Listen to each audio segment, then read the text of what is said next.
Aha! Welcome everyone. Welcome to Drakenmemoria. And what is Drakenmemoria? Well, it is Dungeons and Dragons. More specifically, a group of people playing Dungeons and Dragons. So if this isn't what you are hoping to watch, well, we're not changing our schedule, so you'll have to make do with. For everyone else who is there because they want to or because they know what is going to happen tonight, welcome back or welcome among us if it's your first time. It is a pleasure to have you all with us. And as you can see, we have one blank screen. That's because our friendly paladin, or at least his soul, the player, is currently in a violent storm, and his signal keeps, well, is not very stable. So let's hope he can find a way to get around playing with no electricity. If he can't, well, I guess our paladin is going to have a shortage of holy power tonight.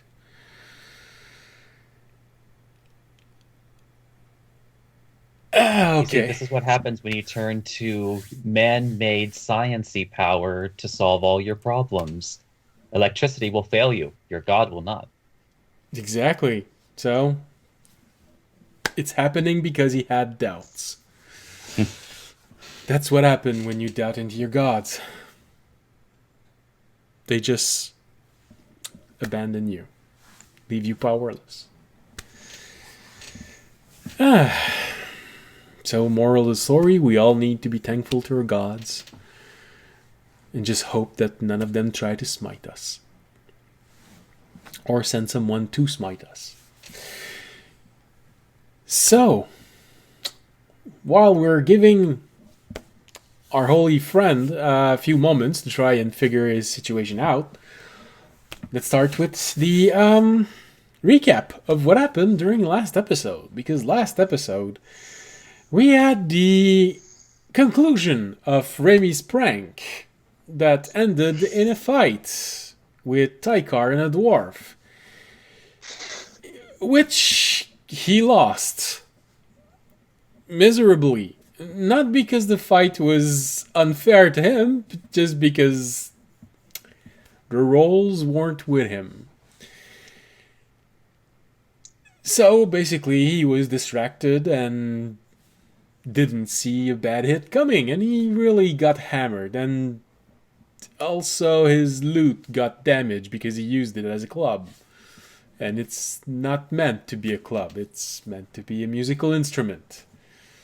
So, after this humiliating fight, which ended up with Tykar laughing uncontrollably, and many people in the inn taking this as a sign that he was being a good sport and conceding the victory to the dwarf, retired, accepting to pay a round of ale to everyone in the inn, and decided to go tend to his bruised ego, which mostly only him knew that it was actually bruised because he's the only one, or with the exception of the group anyway, that has a good idea that he actually got beaten.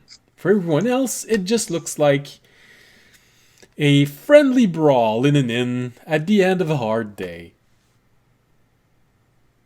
If that can ever actually happen. While he was tending to his injuries, both emotional and physical, the rest of the party went on with their investigation and explored the surrounding of the village, going roughly where they were supposed to go. They started their investigation, set up their equipment, starting to look around for things that were invisible. which eventually led them to discover things which were invisible. Because, when you're looking for things that are invisible, when you know that some things are invisible, you usually find invisible things.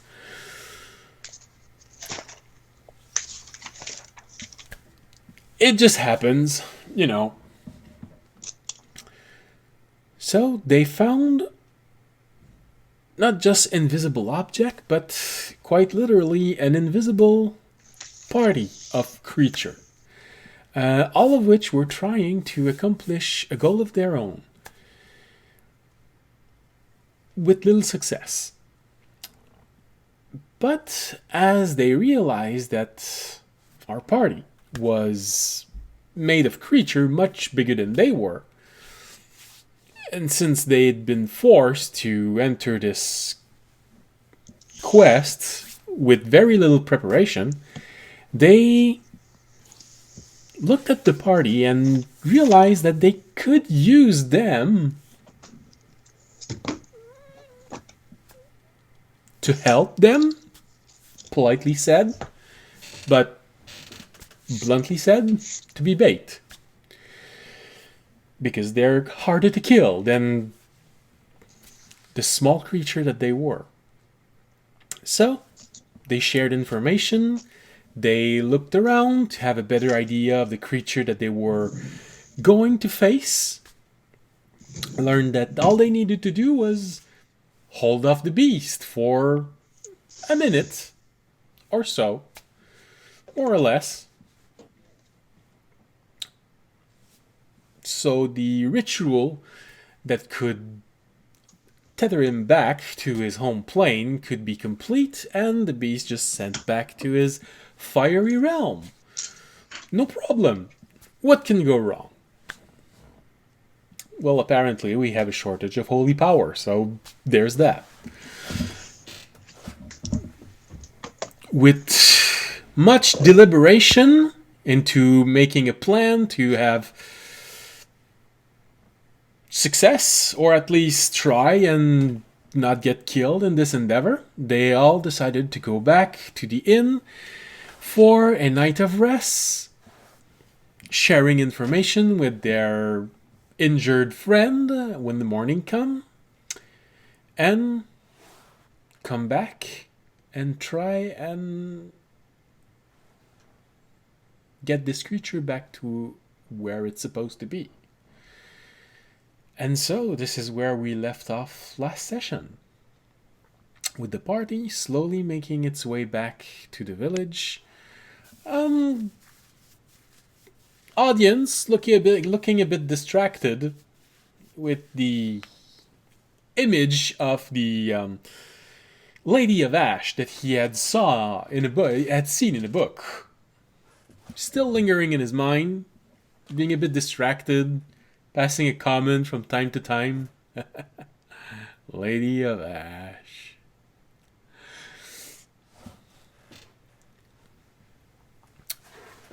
And Fisher and Remy walking behind him, feeling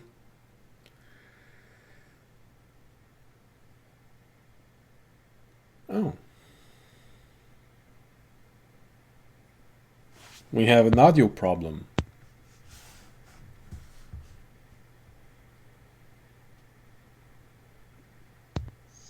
We're not getting any audio from you either.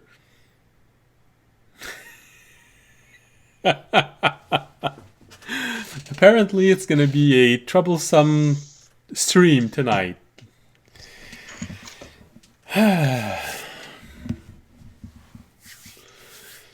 All right. Draken's coming in. Sorry? What did you say? I don't know what audio problem we were referring to, because Aiden can't. Yeah, Aiden couldn't understand us, but we can't understand him either, so we're even.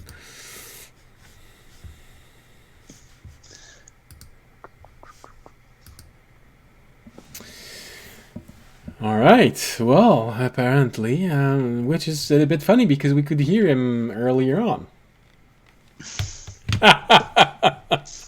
And maybe that's a good thing we can hear him because he is currently swearing.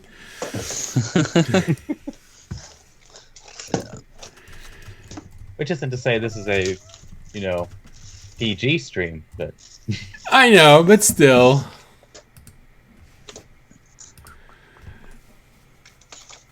Oh, well, this is interesting. it is always fun to play the microphone game with various headsets from Aiden. I feel like at this point it's not a headset problem and it's a jack problem. Well, we need to fight this Jack, track him down, and kill him. Yeah. I think he's already dead. I think that might be the problem. He's already been tortured, pulled apart, roasted above a fire, eaten by someone.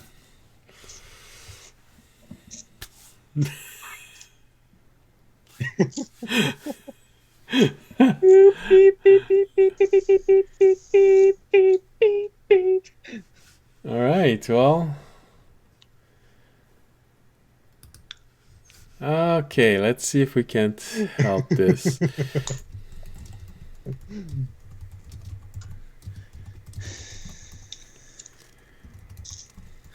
Oh, that's just another body for us to sacrifice to the thing while we're waiting for them to banish it.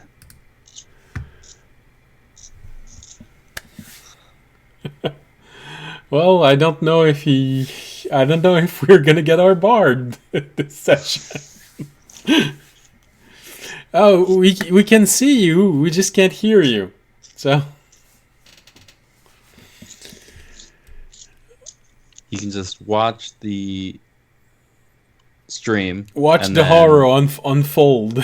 Discord chat us everything he wants to do 10 seconds after we ask. Oh, right. Well,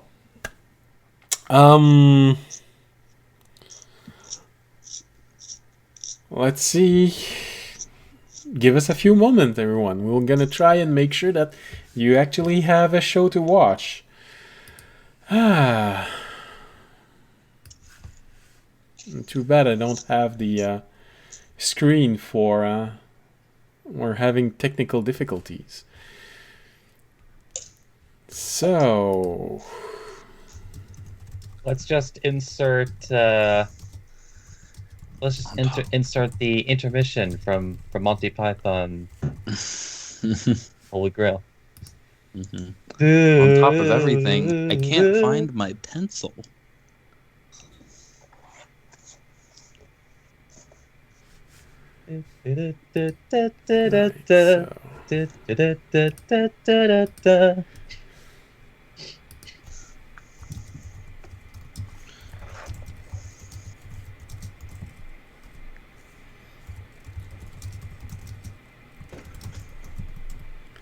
Apparently we're having just audio problems, so it's most likely his headphones that are completely dead.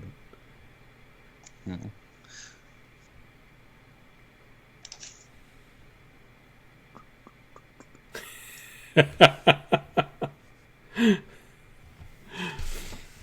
Okay. I'm reminded of a stage magician that doesn't speak a single word, but just like goes. Just keeps pulling headphones out of nowhere.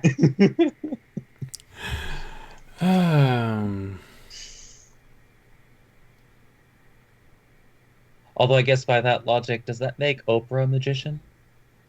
Ooh, that's an interesting she was concept. always telling people to look under their seats. But I suppose wasn't there before because when they initially sat down. It's an audio magic. Wasn't it part of the introduction for Twilight Zone and The Outer Limits?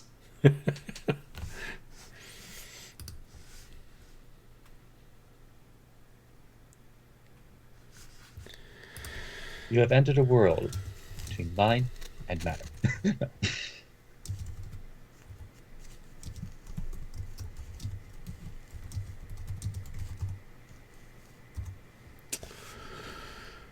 Okay, well, I guess these are the problems of live streams. When the part of the equipment breaks while you're on stream, or the power cuts just before you start. Okay, well, while we're waiting, Fisher and Raimi, you are you are walking slowly to get back to the city. Is there anything you'd like to talk about among yourselves? It's cute that you used the word talk about. Well, it can be an exercise for Fisher to start understanding you better.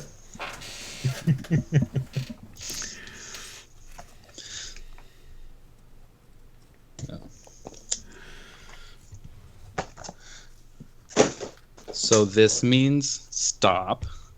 This means roll over.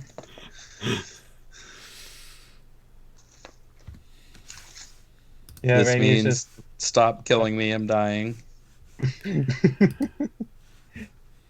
yeah, Raimi is nodding attentively, although maybe gets a little wide-eyed when you mention that last one.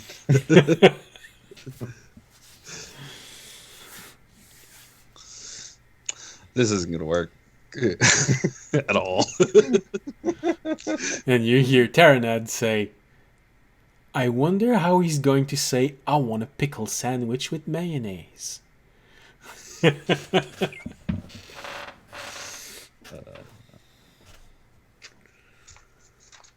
Because this thing's feline-ish, right? So Raimi nods and holds up his familiar. Yeah. Yep. Those don't do commands very well. No. I mean, if you want a woman to listen to you, you gotta be firm with her, you know? No. I don't know. Raimi shrugs his shoulders.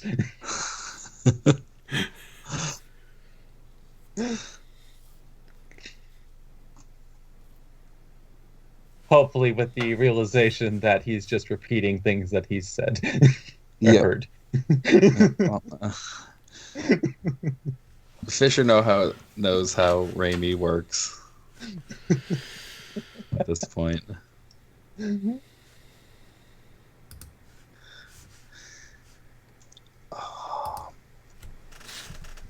Perhaps as they're walking back, he notices maybe like a dirt spot on your armor. Just kind of like goes.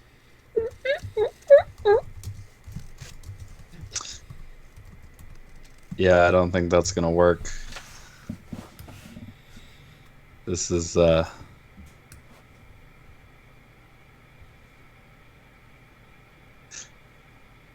can never really get my armor clean, or at least shiny clean. Then a light bulb comes to Raimi's head as he pulls out his decanter.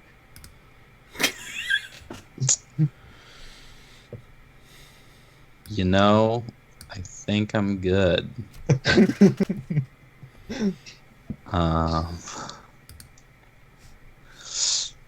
Yeah, I'm not sure that's really gonna do it. You see, I mean, sure, the armor is kind of new, but as soon as I get my hands on it, it kind of goes to fit the same scheme as the rest of me, which is somebody dropped in a lake for a while and forgot about it.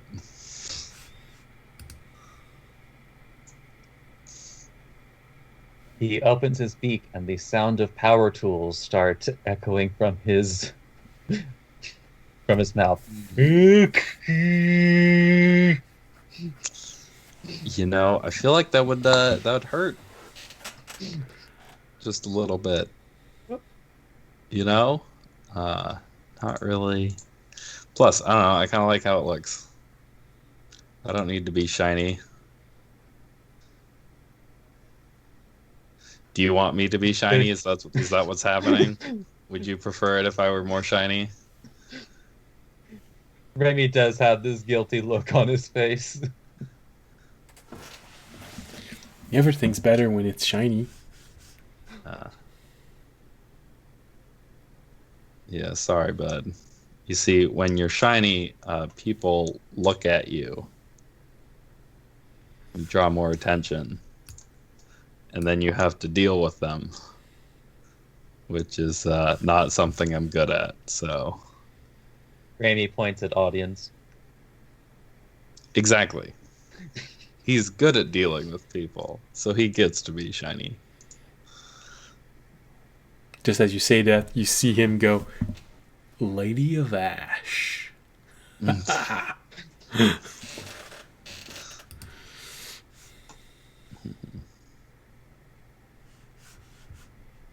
Remy does have like a slight scowl on his face after hearing that. Uh,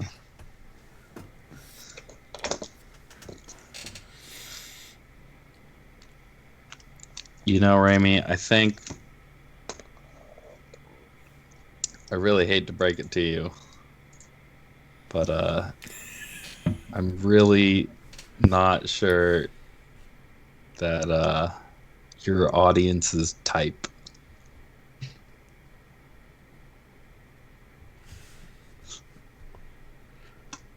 Remy is taken aback by this and shakes his head furiously.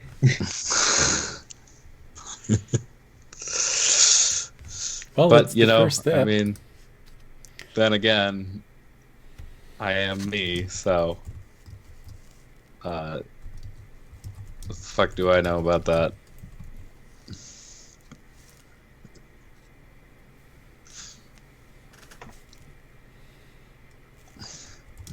Like, don't worry, Remy. You'll find love one day.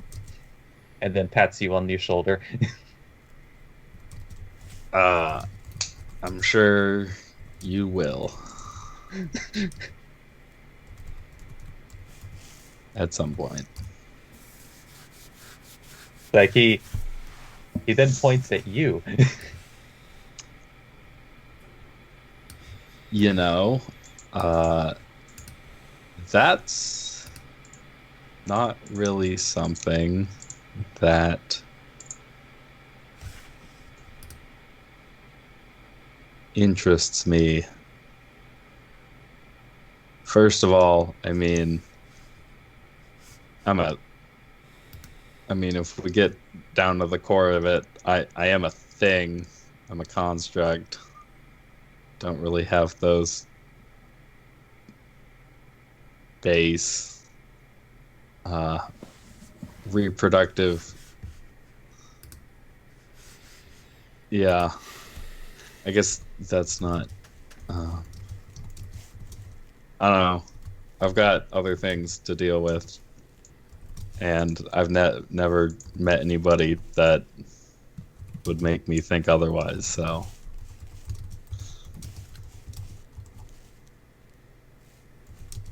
Aren't you happy? Oh, are you sad, Remy? uh, uh, just like overall in general.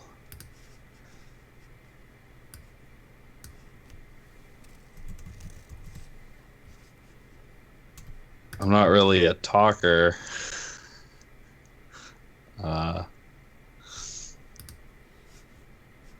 I don't know. I'd say no, I'm not happy. I mean, you know, some things are kind of fun, but overall, no, probably not.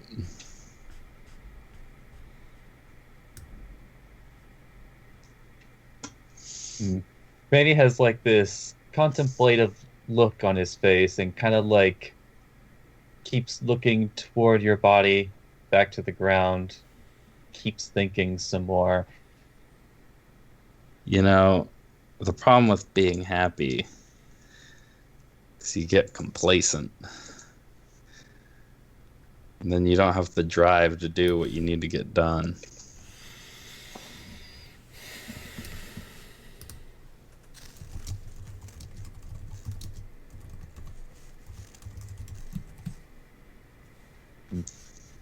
He looks a Or at little least bit. that's how I see it.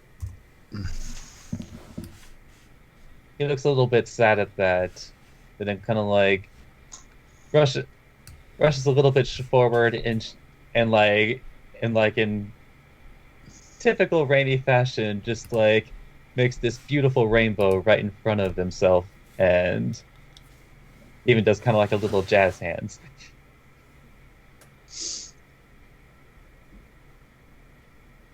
And then points to his own heart. I get that you're happy. You're a delightful little person. But I don't know, do you have any overarching goals that you're really driving for?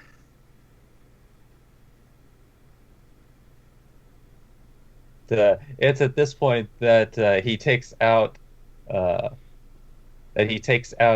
his like a small satchel and shows you all of the gems he has collected so far. I mean, oh, I guess that's a goal. I mean, yeah.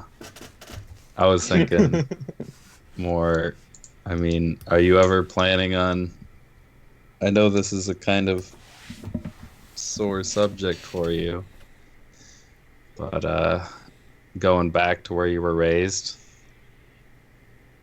and dealing with that?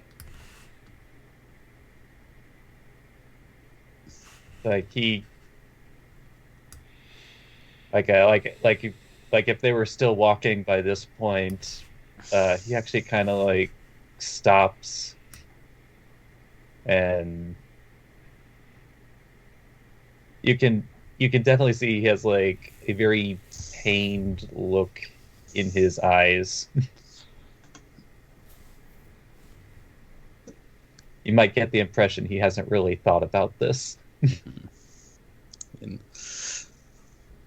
I didn't want to sour your normal chipper mood, but I mean, that's basically what I'm doing. And, you know, if we do end up sticking together for a bit, which it seems like is probably going to happen, if you want help, I'd be glad to offer it.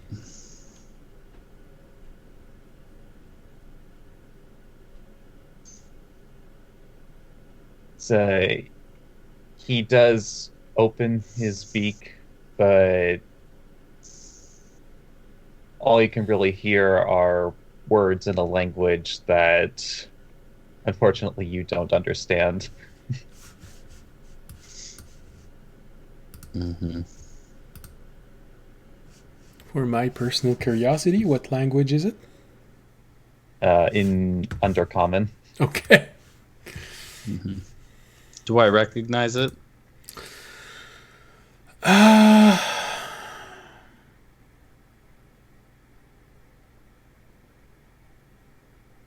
not I don't unless remember if the not unless he writes it.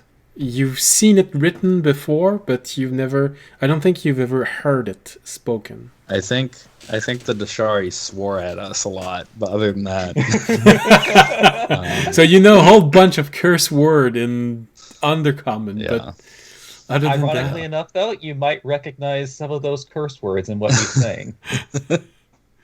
so you have an idea that it's not the kind of thing that you'd place in a conversation with Mm-hmm. a noble something. Sorry, bud, but I don't speak that.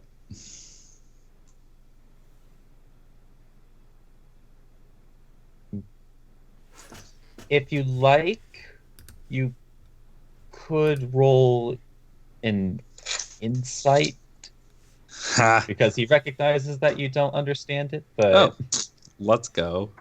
16. Okay, well, 16. You can Down from recognize 17. most body language signs, basic emotions.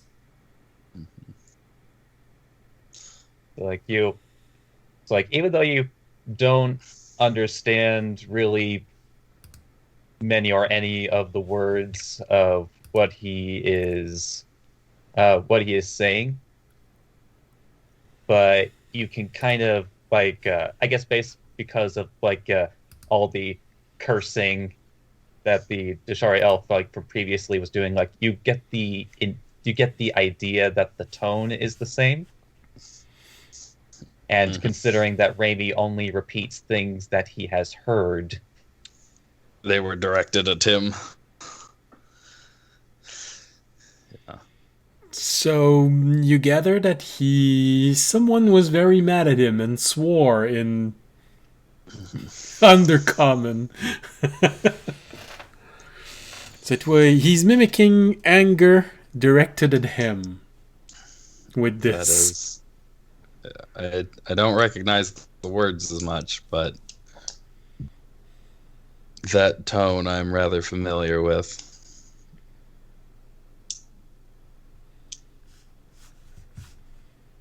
like Just he in my case, it was, you know, I guess I couldn't do anything about it at the time.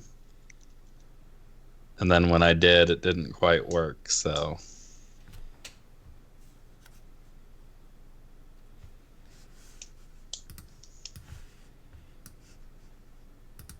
I mean, if you're able to let that stuff go and just be your happy self, I mean, I'd stick to that if you can.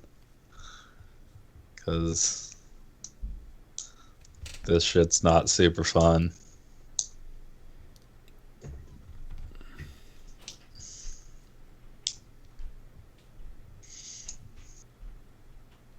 he seems very contemplative.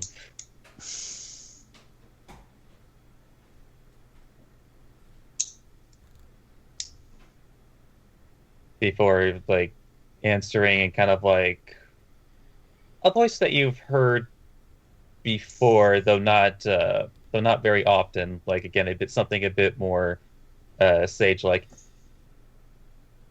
Everybody's hurting somewhere, aren't they?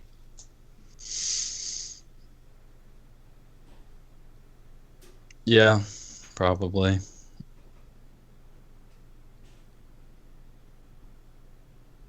I mean, yeah.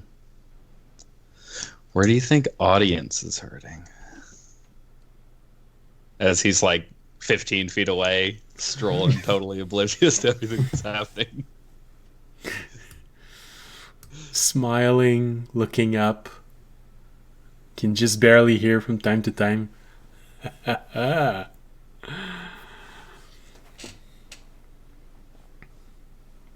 Well, I'd say, Remy, you do remember seeing audience quite distressed after, just before the nightmare that everyone had because of the shard of the nightmare realm.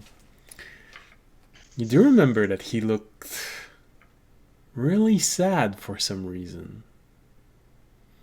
And of course, you remember how devastated he looked when you emerged from the lake.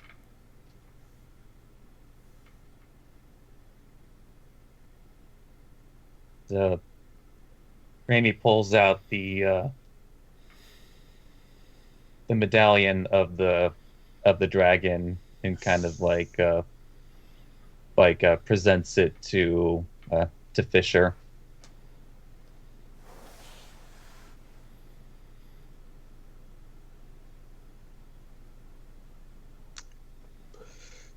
What do you think he's finally realizing that his whole pitch might not be it?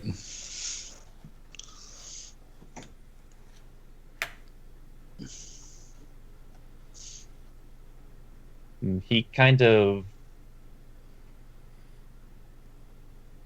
like shrugs his shoulders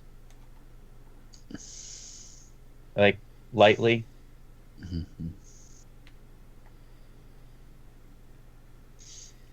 I don't know. I'm not a good enough reader of people to delve into that. Plus the fact that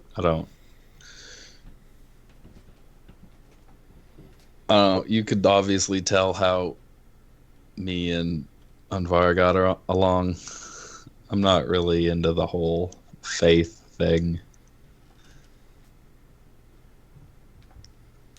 So, yeah.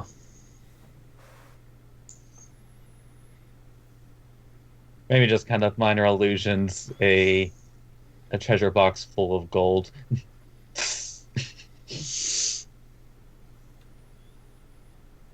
Obviously shining. Mm-hmm. Of course. I mean, To make sure that Raimi had a picture of that in his mind, he probably took a little bit of water when he was staring in a chest and just threw it above it so he got all the sparkles. Mm-hmm.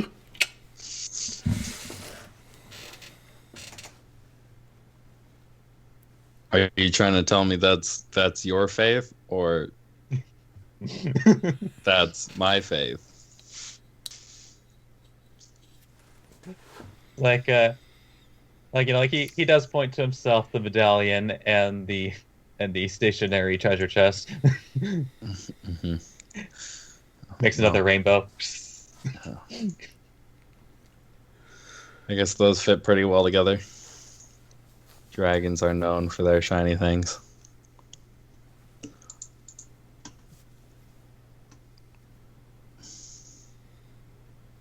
But I guess, although I guess possibly in response to your question, he kind of just he wanders up and pokes one of his talons into your chest.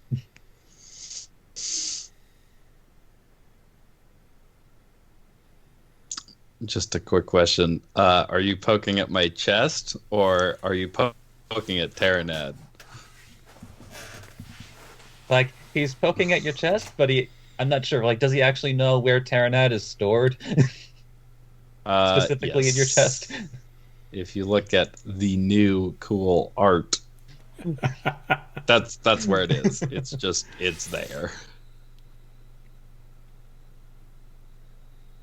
So even with the new armor that he has, since the armor integrated itself into him, there's still a shining light that you can still see on his chest. Though maybe a little more armor than before, but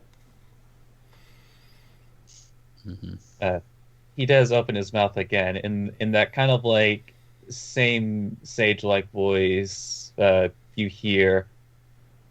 Always remember to have faith in yourself, Raimi.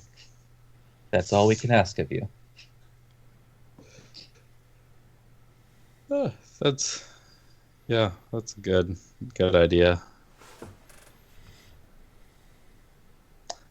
Oh, maybe I'll start having more of that when I can fucking do something. and you hear from deep within you someone say, like hitting the broadside of a barn from a distance.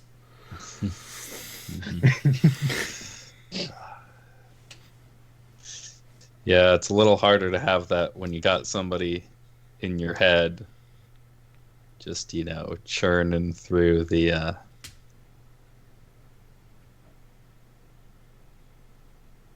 mistakes you've recently made. Or, no, I wouldn't call them mistakes. Just, inability to do stuff. Missing. You hear him say, I don't know what you mean. It's constructive criticism. Sorry? Criticism.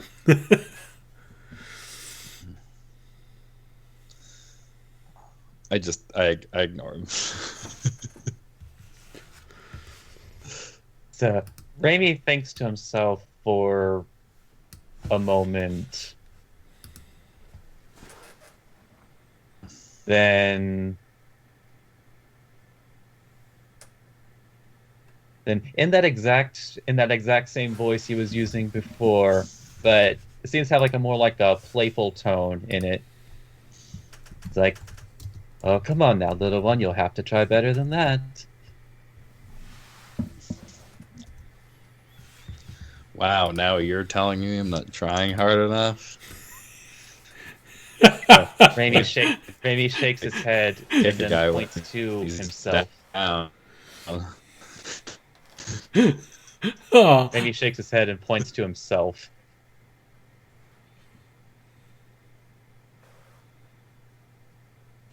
And then you'll... It's too bad that you can't hear Taranad. Wait. Do you not believe in yourself? Ray, do you not believe in yourself? Raimi shakes his head, trying, like, with a contemplative look on how to express this. Shakes his head as in, no, he doesn't, or no, that's not what he's trying to convey. The latter. Okay.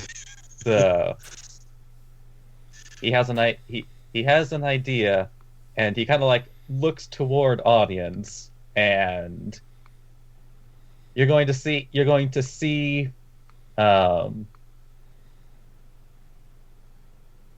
actually he'll do it this way as a sort of like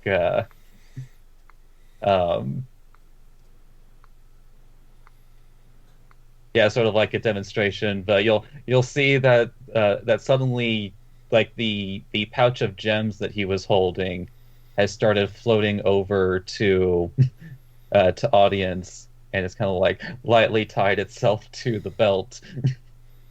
So you're trying to give a pouch to someone instead of taking it. Well, notice that you'll basically notice that it's just be kind of like floating there for a second, and then Raimi just kind of like sneaks up to it and like tries to grab for it, but misses, like purposefully misses. Well, now you're just mocking me.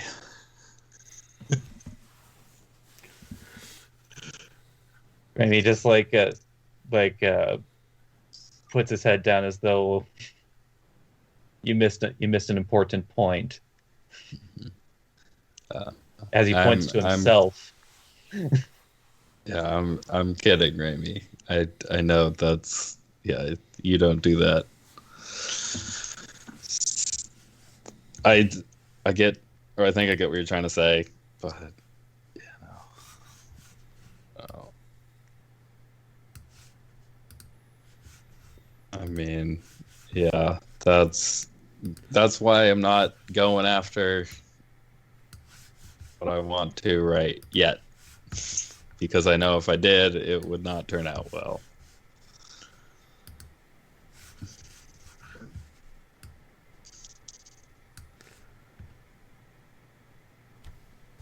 Like recovers his bag of gems. I mean, And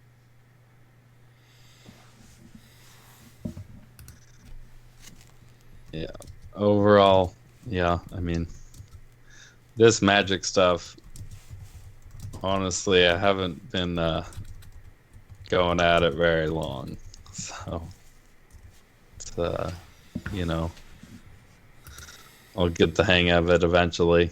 But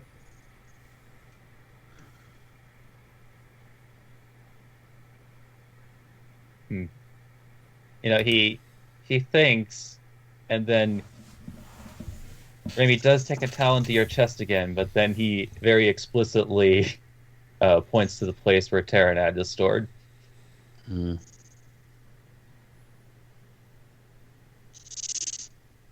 Yeah, he's a bit of a dick about it, but he's also helpful. So it's the other thing I'm practicing on.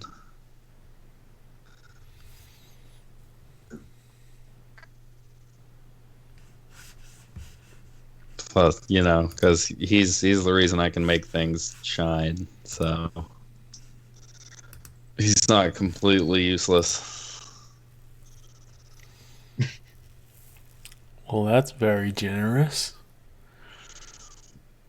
I bet it hurts saying that. Not physically, just emotionally. Well, that means that must have hurt double. Because you've never been someone that's extremely expressive.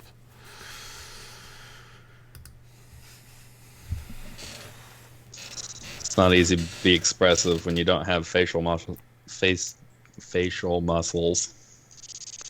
Hey, cats don't seem to have a problem with it.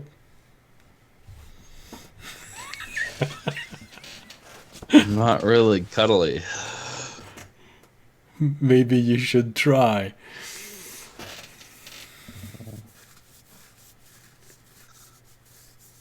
Aren't we gonna go up against a cat?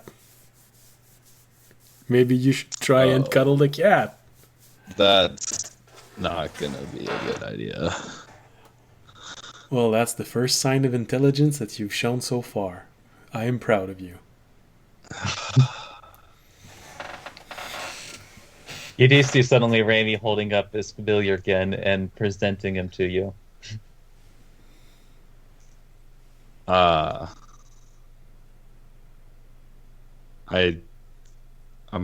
good. He kind of holds it up closer to you as if insistent.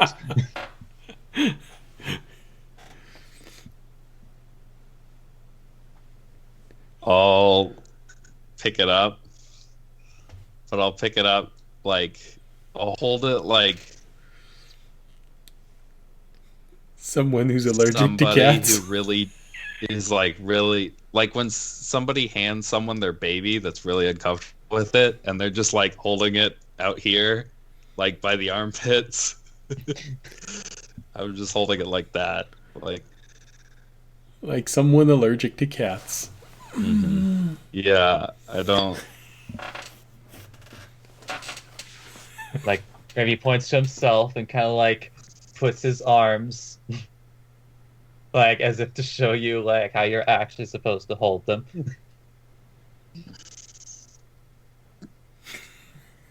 I will place it in his arms doing that. Remy has a very annoyed look in his eyes and holds it back out to you again.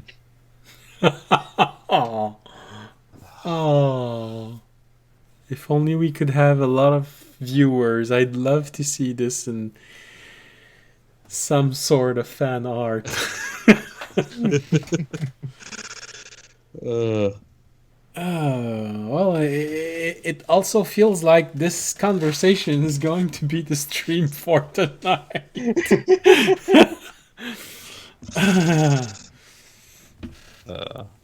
I remember this for 3 episodes way back when we were first. Yeah, I was hoping that this wouldn't happen again, but hey.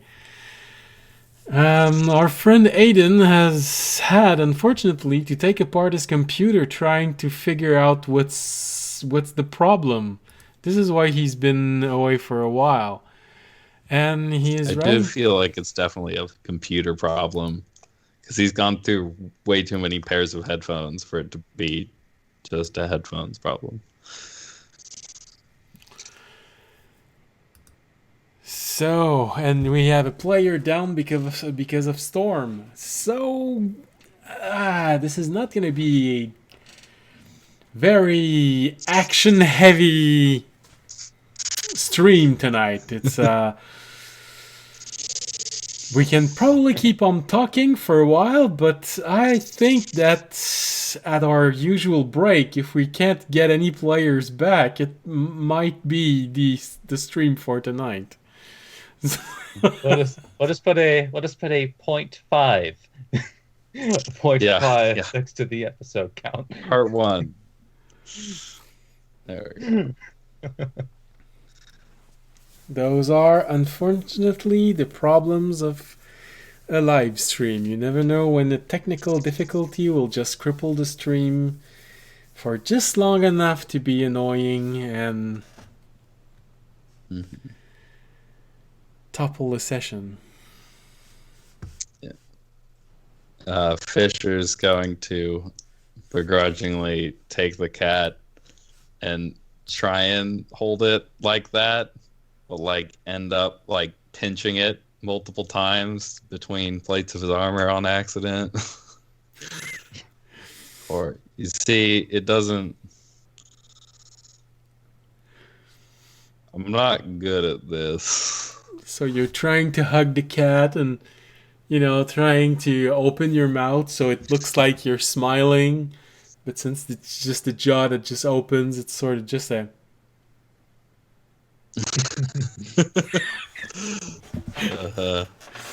I'm just gonna take one of his talons and kind of like bring it over to their ear and just kind of like scratch behind it.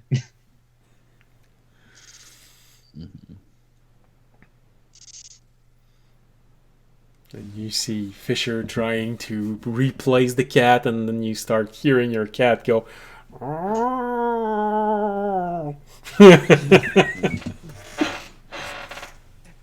Yeah. He starts communicating. He starts communicating the sentiment of tolerate. I mean, I don't know animals that well, but I think it's pretty obvious he's not having a great time. So if you wanna take him back. For a moment,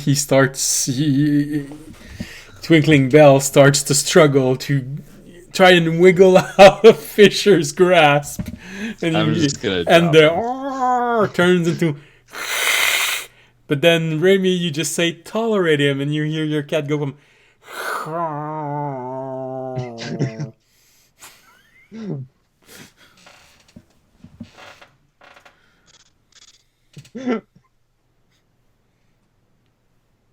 But in the end, you did drop him. Yeah. Yes. Yeah. I don't. Yeah. Sorry. I'd say more directed at the cat than at Remy.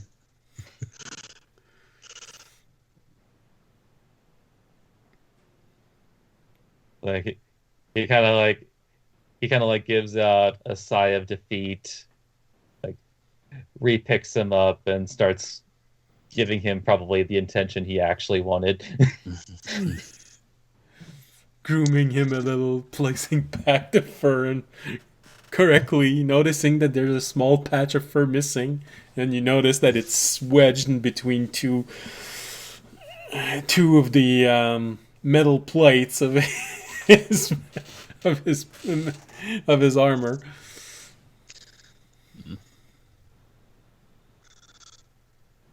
Maybe he tries his best not to stare at it. Mm-hmm. Yeah, that's. Thanks for making an effort, but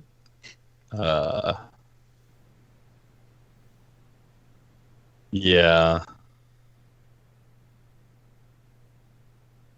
I'm probably yeah. See, my problem is that what I remember from that time which is spotty at best.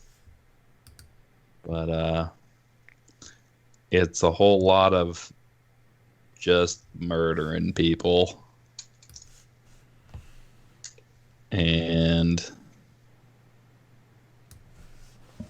But, me doing it when I didn't, well, I guess at the time I didn't not want to because I wasn't really there. But now that he's still, or now that I know they're not all gone.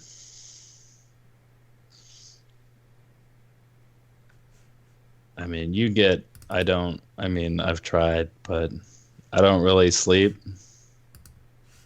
I spend a lot of time standing quietly. And when there's nothing else going on, the only thing I can really think about is, as long as they're out there, whether or not I'm doing it, it's still happening.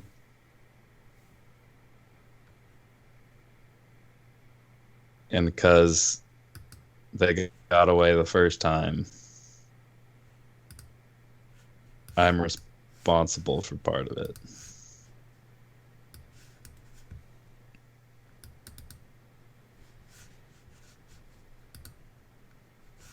Yeah, Remy's eyes softening a bit as if, and kind of nods in understanding.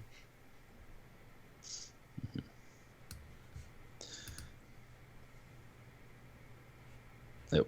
And that's why I've got to go finish the job.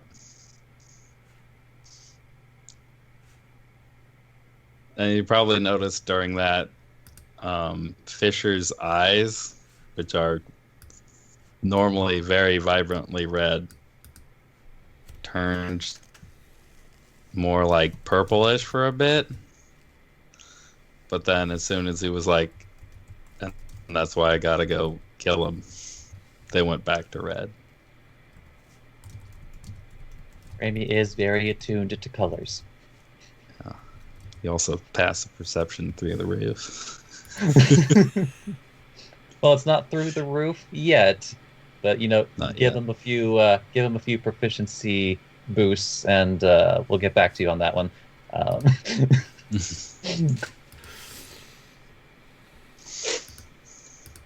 He kind of lets his familiar back to the ground and just kind of takes you by the hand, and with his very meager strength squeezes it.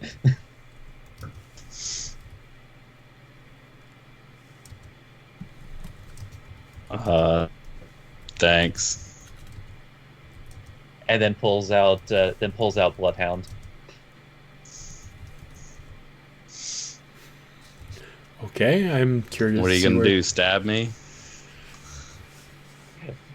He almost looks offended.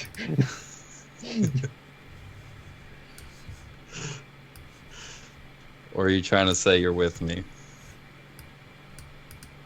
He nods. Then puts Bloodhound away. Mm-hmm. I do appreciate that's the first thing that Fisher thought of.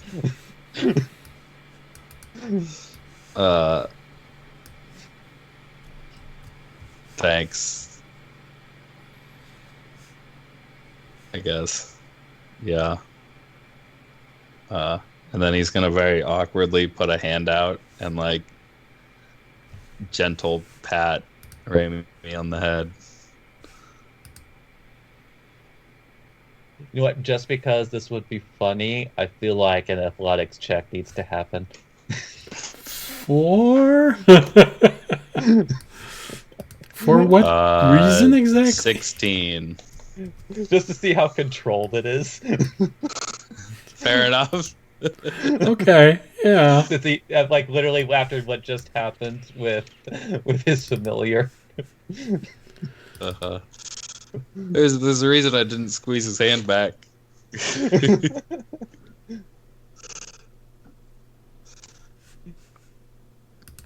Actually, let's see how strong Raimi is to see if it's like how sim. Oh, believe it or not, that is granted he has a -2, but that's still a 17. So he actually tolerates the pat very well, despite how much strength you're putting into it. I feel like I should add the precision of Warforged are designed to interact with humans. You know, they can pick up eggs without breaking them. Just saying. Just because the hand is metal doesn't mean it's too clumsy. I just thought it would be funny if, he rolled low enough and you just accidentally slammed him to the ground. Yeah, no, that's... Oh, no. I'm not saying that the roll was a bad idea. I'm just saying they can be delicate, you know?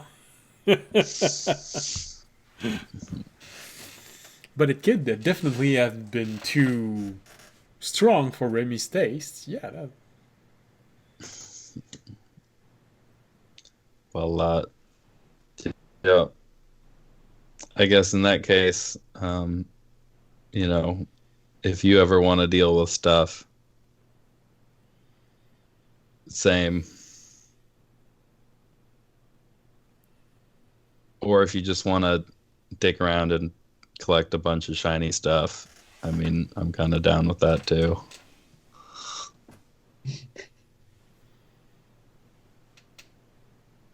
Like, Raimi takes his free hand and makes a double rainbow.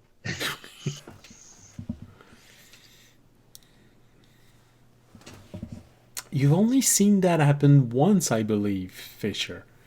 The double rainbow. All the way. When was the last time it was the double rainbow?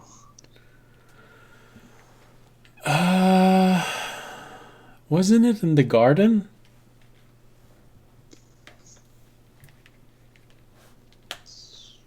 I'm actually trying to remember myself what the specific circumstances were.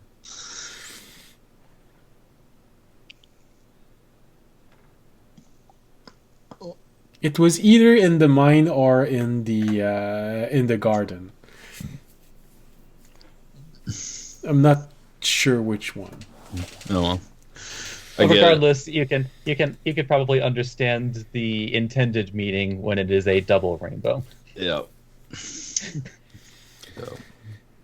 It's a doubly strong emotion. It's not just happy, it's twice happy. Actually, you know what? Thinking about it, the double rainbow probably could have been anything related to audience. Mm-hmm. Well, that's why If I it say happened in the that's mine why or I the say the garden. Because in my mind I'd say it's either the garden when audience gave Raimi a copy of his holy symbol, or in the mine when Raimi found himself in front of the precious metal. Oh. Both likely possibilities. But I didn't write it down. I wasn't. Oh yeah, that's the fault of me, the player. To be fair, I wasn't expecting a 45-minute long conversation between two players. I mean, you were 1 hour away from the town. You basically almost talk for real the whole walk went back into to town. in-game time for a minute there. Oh. in some ways, I want to say I'm so sorry, everyone, for this extremely slow episode, and but we also got to have a more private moment between Fisher and Raimi, so not sure if I should be sorry for it.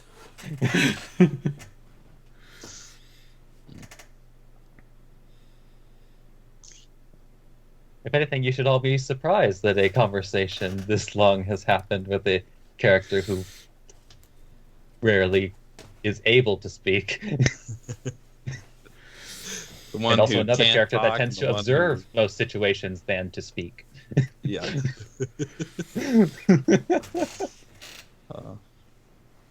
No, but it shows that Raimi and Fisher are actually becoming good friends.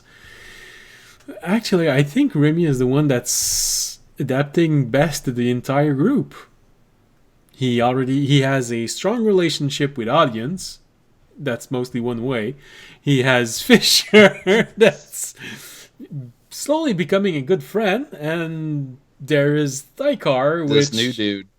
yeah, which Remy is mostly jealous of, but that he actually managed to get back at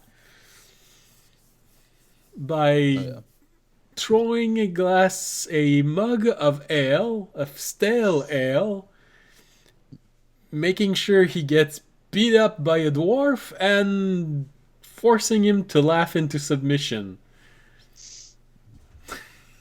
I feel like Remy's the one who is integrating himself the most in the party. He has a relationship with every single one of you. By the way, that was you in the tavern, right? Just kind of hesitantly, but he kind of nods, like like that child that like knows. The guilty nod. Mm-hmm.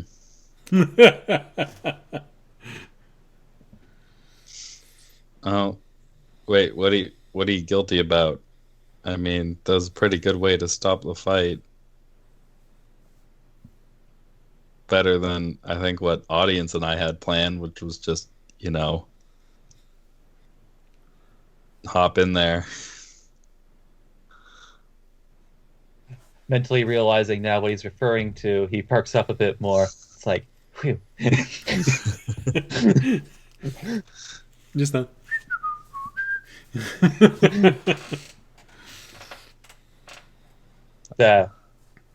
In fact, he then minor illusions a still image of Thykar's laughing, uncontrollable laughing body.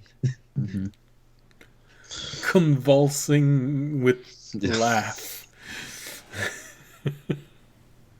It has a weird amount of detail, as though he made sure to remember this one. That's what, you gonna show that off to him when he's pissing you off? Just keep it in the back pocket for emergencies.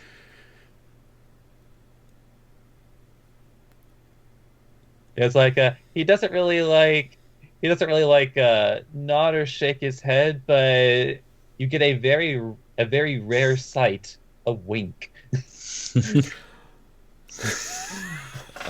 That's fair enough. I'm not sure what I think about this guy yet.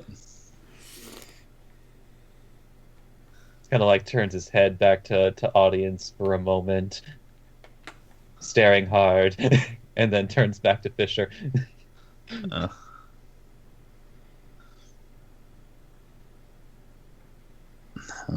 I mean, audience is a bit of an idiot, but at least he's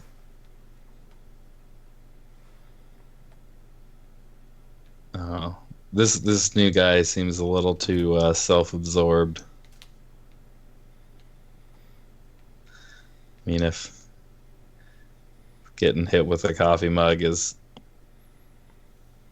all that it takes to set him off like that. That might not be the first scrap that we end up participating in.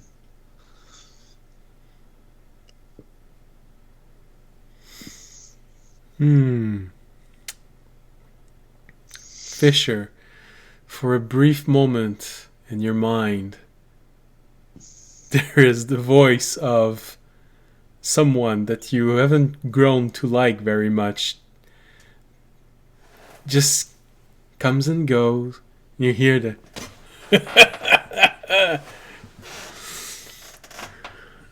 of your orcish friend at the garden. Mm-hmm. Yeah. You'll hear in a woman's voice, "There's nothing worse than a man that's high on his own ego."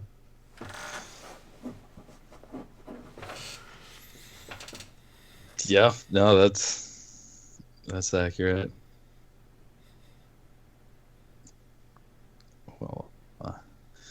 Well, I mean, I guess that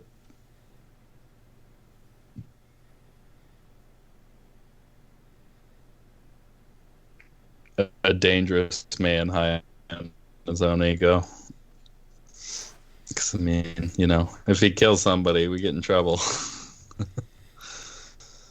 But, Yeah, right. Rainy nods in agreement, and then just once again, minor illusions. Thygar's convulsing body. I mean, yeah, no, that's a pretty good failsafe.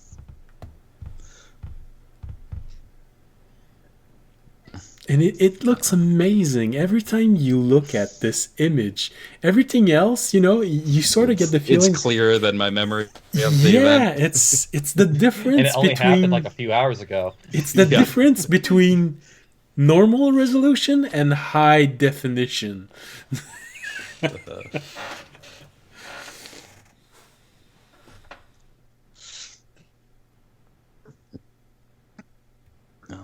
Oh. You hear Taran add something to this, Fisher, from inside of you. You hear him say, well, maybe he should have stayed in the garden longer.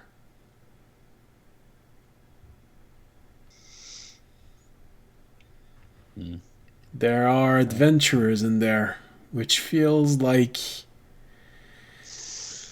they are in a league of their own.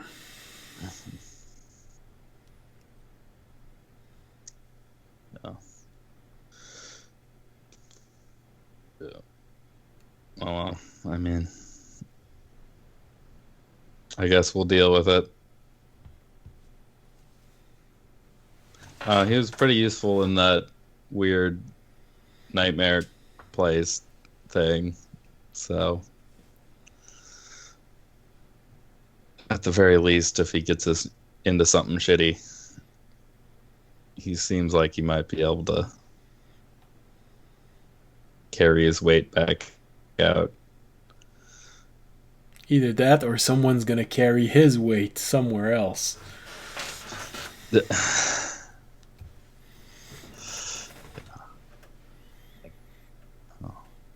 we don't really know anything else, about him. And Raimi points to audience and to you, and then just holds out the bloodhound again. I mean, I don't think we should kill him. That seems like a bit of a stretch, man. Let's No. let's give him more of a tryout first. Just you gotta see Raimi do I'm not exactly sure how it would look necessarily on a bird's face, but kind of like the party pooper face. He puts the dagger away.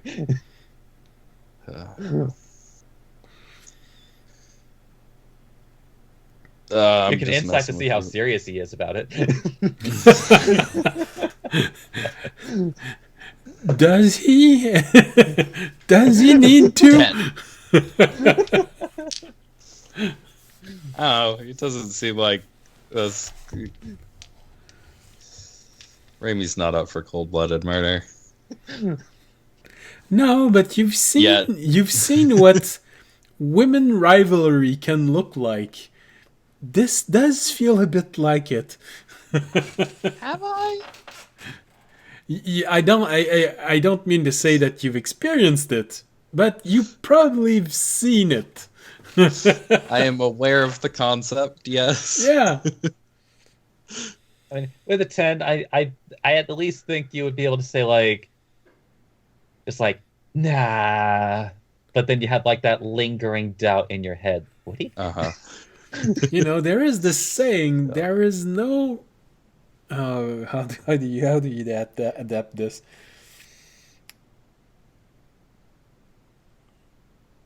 I'm trying to adapt. There's no. I believe it's there is no scorn like the fury of a woman. Hell hath Hell, no fury like a woman scorned. exactly. So in this case, it would probably be something like Scorch Shard has no fury, like, and then you sort of, oh, Scorch Shard, Lady of Ash, right. Oh, we're fucked.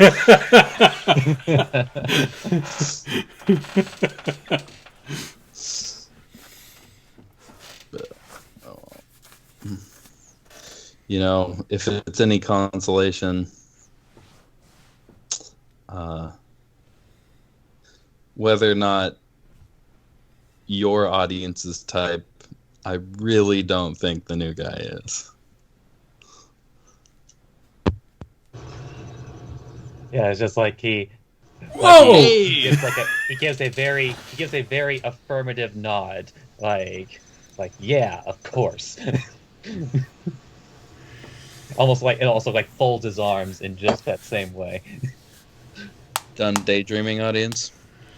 Yes. The light in his head and in his home has seemed to have returned. So Yeah, while Fisher and Remy have been talking about their personal life and sharing quite a lot, and remember how I said that the place where you were was about 1 hour away from the town? Well, they've been talking for 50 minutes now, so you can see the you can see the village as you're approaching. And while they've been talking in real time the whole walk, you've mostly been thinking about the Lady of Ash. fair. Well, I'm back.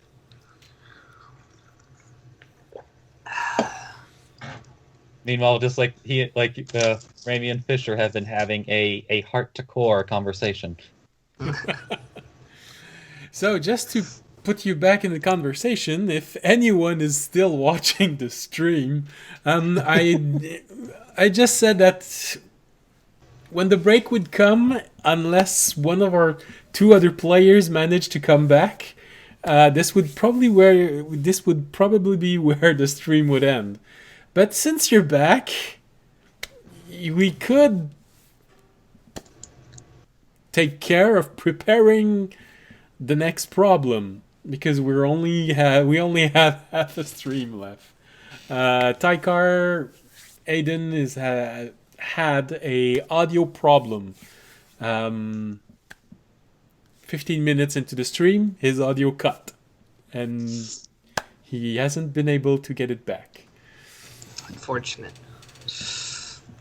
He even took I it out his kind of feel computer. like because he wasn't there last. Like the rest of like the planning and setup we have to do is really just talking to him about it. Yeah, we did. We did do all this setup and planning.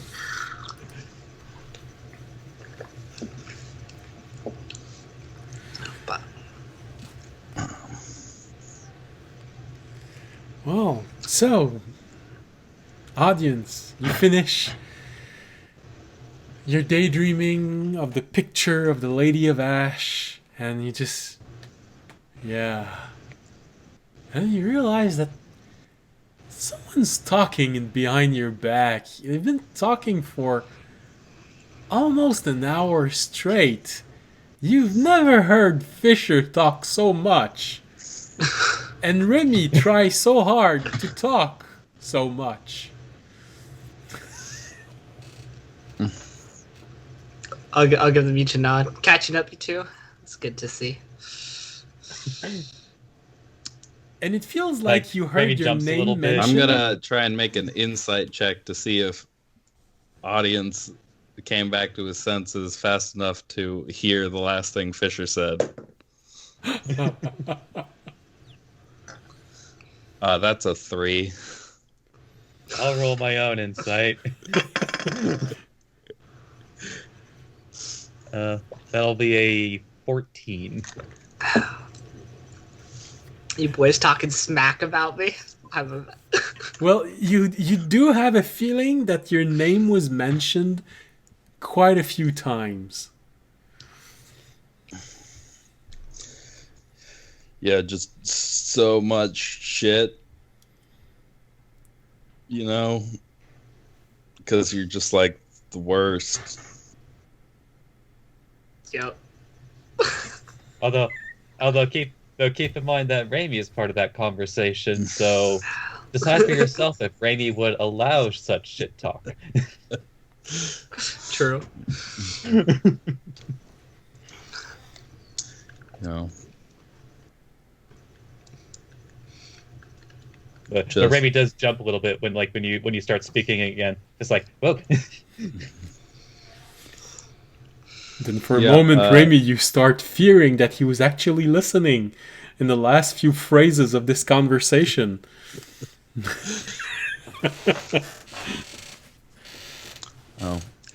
You want to join us on a combined revenge plot Uh, in the eventual future? Who are we taking revenge on? People. Bad people. But like, is that? I'm so confused. I don't know, Raimi's in, dude. From within you, Fisher, you hear the word evil. Say evil person. Raimi, Really thought he'd be Minor smart enough to make that illusions. connection on his own, but Raimi, minor illusions, a Deshari elf that audience has never seen before. yeah, evil people. Raimi points to the image. Audience looks annoyed for a bit. Those elves are sneaky creatures. I might be in. As if to prove a point, Raimi pulls out Bloodhound again and, like, no joke, walks up to this image and slices near the neck.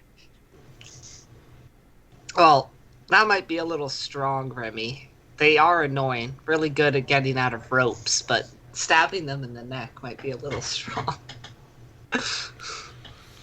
Raimi looks to Fisher as if asking for Nope. help. Dang it. Thought I was going to pick up on that. Did not.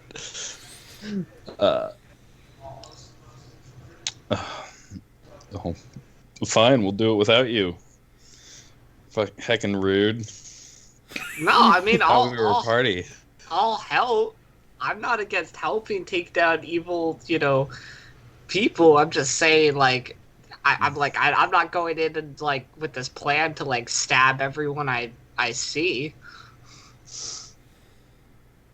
Raimi indignantly points at that exact image. Fisher face palms. You want to stab that specific elf? Raimi Hey. nods. That is generally where revenge is targeted. Well, I don't know. It could have been against the entire race. I don't know what goes on through your head. You know, a person or a you really think this guy would be capable of that?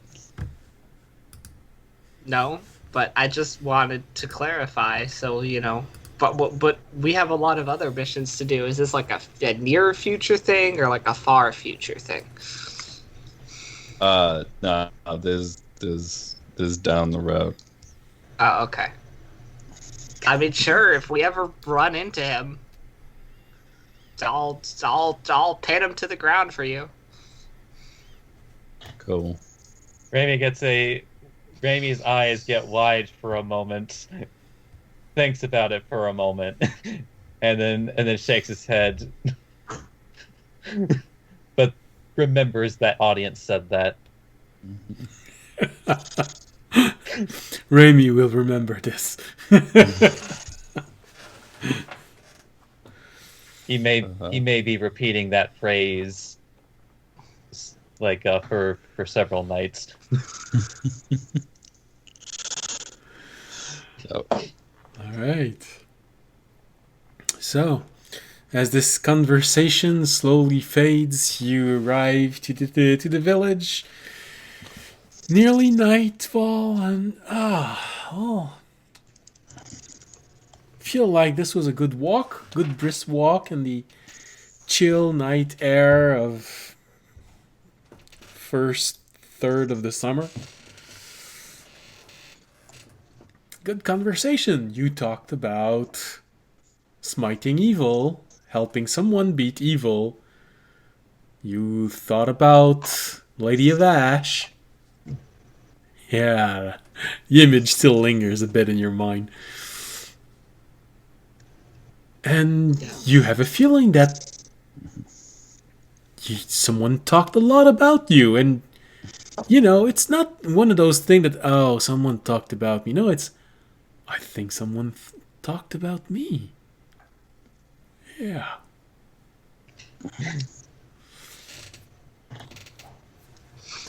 And so you arrive in the village, and since it's getting slightly late, as in probably starting to reach 11 o'clock, it's probably a good idea to go straight to the inn. Maybe even to bed, who knows. But at least to the inn. Probably that would depend on whether Thykar was awake or not, because we'd probably try and go over the plan with him before we, left tomorrow, since we're leaving kind of early, since we said we'd be there at 10. But Yeah. Okay. Well, let's see. I'm gonna pack up all the sciencey stuff back in the cart. Yeah, because you only took one reading of this place, it's... It's a bit of a thin sample. But yeah, you get back, you easily find the cart, and you just pack everything in, and since you haven't spent a lot of resource that absolutely needs to be refilled, only the normal battery, you could call it, you can take the time to just store everything, and okay, this is gonna be good. This is gonna be good. Unfortunately, Tykar isn't on the first floor of the inn. But again, it's 11 o'clock. Most people aren't there anymore. There's still the owner of the inn who's just finishing up cleaning stuff, and you do see one other human who seems to be lingering in a corner, finishing his mug of ale. But that's mostly it. I guess I'd turn. Fish, are you there? Or is it just Remy there? Because you were packing up. I'm actually gonna chill back. I'm actually gonna set back up the equipment and then do my sentry rest next to it. So that, because like if this thing entered the radius, something on the equipment would go off, right? I'd say you'd think so. You don't have a Or it confirmation might. of this, but yes, it might. Yeah. So just to possibly give an early warning, just in case that eventuality happens. In the middle of the night, it starts beeping. No! Guess the plan's on, boys. We're improvising. As always. As always. Somebody's gonna have an interesting night. Alright, I guess I would then, before going to bed, I'd just walk up and knock on Thykar's door, see if he answered. If he didn't, I'd probably just go to my room and be like, alright, I'll just wake him up early. I'll just wake him up at like 7 or 8, bring him down, we can talk about it. Make a perception roll. Oh. First roll of the night, boys. I know we have them. Very classic. I roll a 10 minus 1, which is 9. Somewhere around the 10 mark for intelligence rolls. Okay, well, you knock on the door, you listen, it takes a while. You think you hear snoring inside. But it could be coming from another door, but you think... He had a rough evening. I won't wake him up. I'll just wake him up tomorrow. Alright. Alright, then you go to sleep.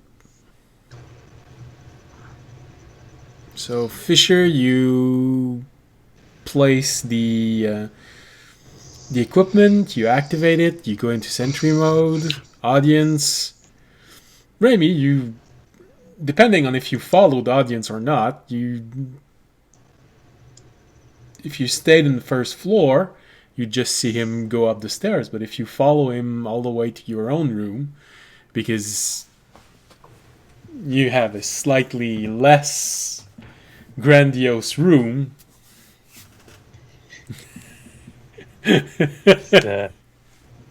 As like, even as he's like passing by Thakar's door, just kind of like glaring at it, but then remembering the sweet vengeance that he got earlier in the night, he smiles inwardly and just continue to his own room as if satisfied in a different way. And with your high passive perception, you would hear him snore. While audience think he heard him snore, you are pretty sure he is snoring right now.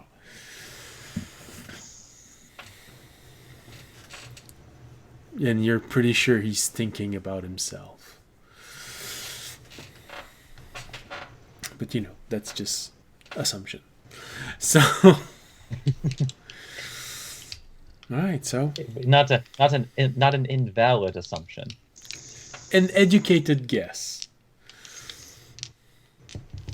Alright, so you go to sleep. Audience does the same thing. Alright, and so we can take our break now. So we'll see you all back in 10 minutes where the party is going to discuss their plans with Tykar, who I will have to assume and try and think if he would agree with such a plan or if he would suggest something different. So, That's kind of why I want to wait. But yeah, well,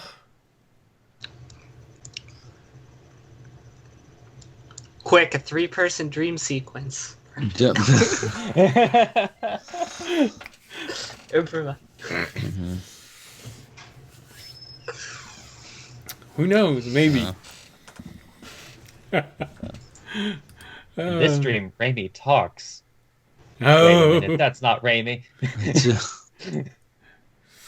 All right, well, see you all back in 10 minutes. We'll try to make this as close to exactly 10 minutes as possible. So, if you're still there, if you're still watching, thank you for having been so patient, and we will see you back again in 10 minutes.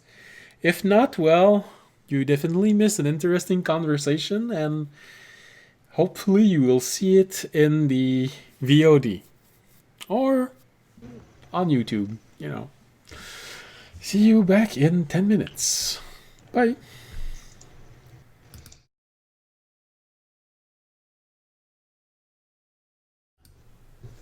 Welcome back, everyone.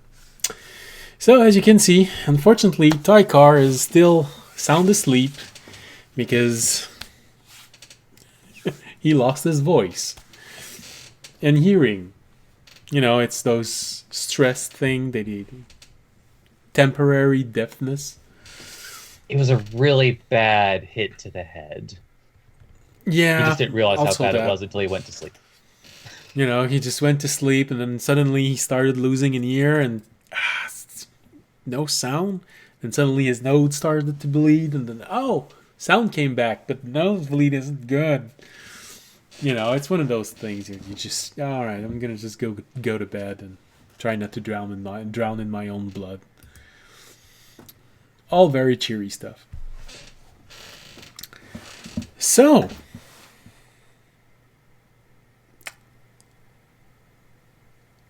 as you're all going to sleep,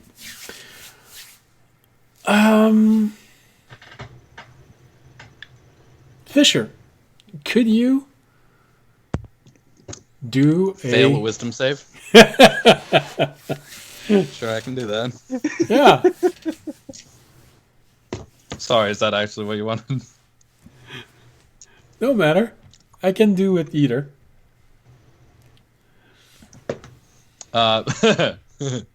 Is it a wisdom save? Yes. Okay. So I rolled a 2. -1 equals 1. So I don't want to say called it, but So yeah, you just start setting up your equipment. Everything looks good, and then fall into your sentry rest. Then for a brief moment, feels like something was happening, but you don't hear any sound. You go back to your sentry rest. Well, I don't know. It feels like something was happening but didn't happen. Is there something that you would normally do with this, or would you just go back to your sentry rest? like something was going to happen but didn't. Yeah, like a distant echo that didn't take shape. Yeah, no, Fisher's gonna obsess about that. You know, just like that moment when, for some reason, during the day, you lose your hearing in one ear, and you just go, "Come on, what's going on?" Something like that. You know, something happened, but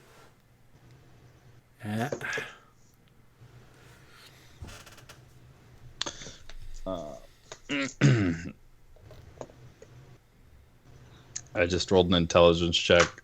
Fisher's gonna check the equipment.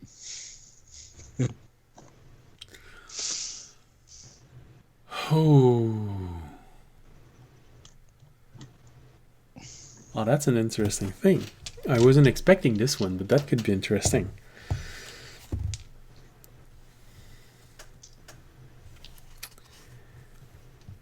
You turn around to check the equipment, and for a brief moment, there is a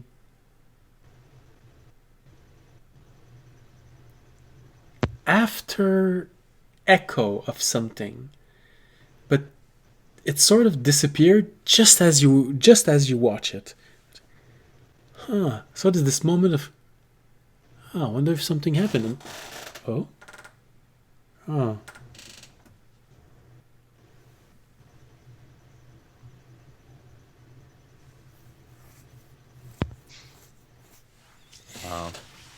Yeah, so There is this faint glimmer which lasted half a second, which, when you look at how it works, feels a bit like a tendril or a tentacle of some sort came your way and then disappeared.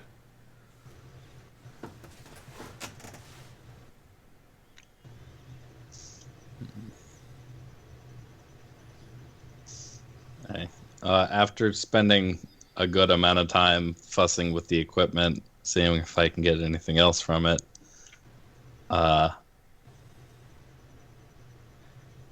Make an Arcana roll. okay.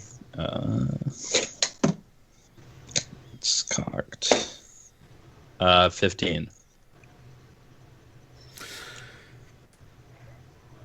You do your best. You're not the inventor of this thing, but you do feel like you can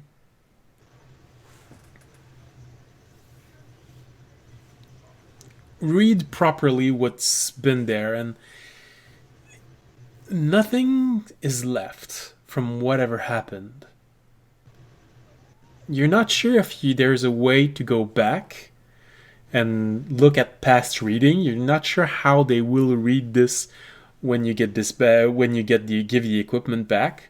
Maybe if you knew how to read all that has been recorded by it, maybe you'd learn something else, but that eludes you. But other than that, from what you can gather and what you can see, it just blinked and nothing more. And right now there doesn't seem to be anything. Even the last vapors of this just seems to have dissipated in less than a second. Less than in the time it took you to just go, huh?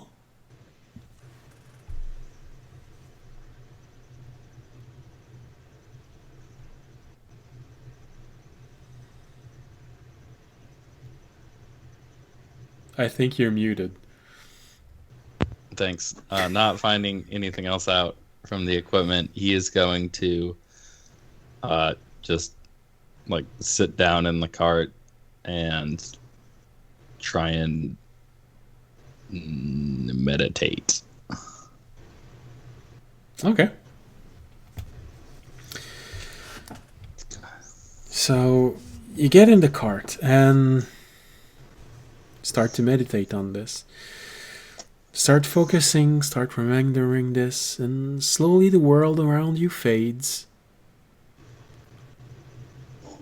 After a moment, you're left alone with your thoughts, and trying to figure this one out. Eventually, you open your eyes and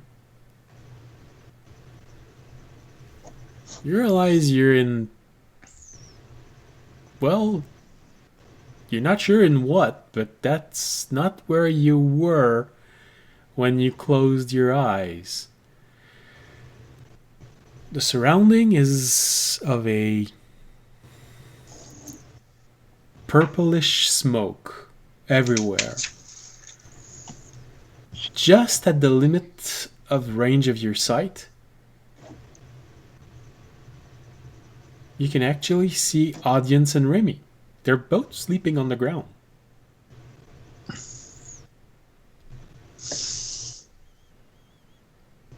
Is there anything else? Right now, there's nothing else. You just look around and it feels like you're in a very thick, deep purple fog. And you can just make out Audience and Raimi's form.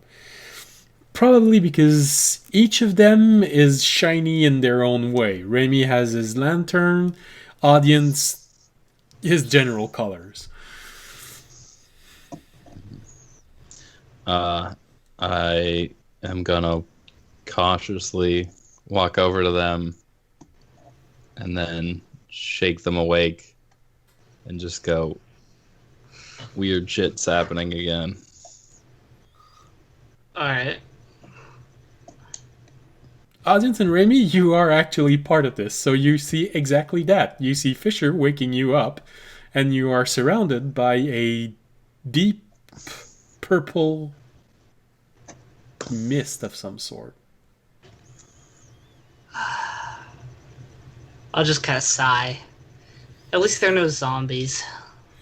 Yet. Yeah. Good Raimi having qualifier, been- because Raimi I having can't see startled anything in awake. this mist. What does Raimi do? It was like Raimi having been startled awake, just like limbs flailing wildly, like Not again. like you hear a squawk.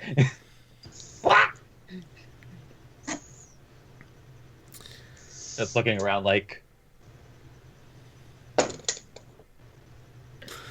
Raimi, because of your high passive perception, looking around, your perception is just high enough to notice Tykar is also there, but he seems to be slightly out of phase. like,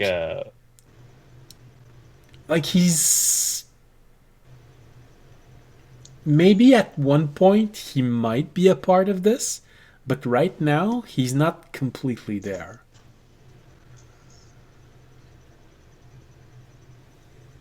yeah, his head kind of like cocks as he's like staring at this. I guess what he'll just consider to be a kind of illusory image. Yeah.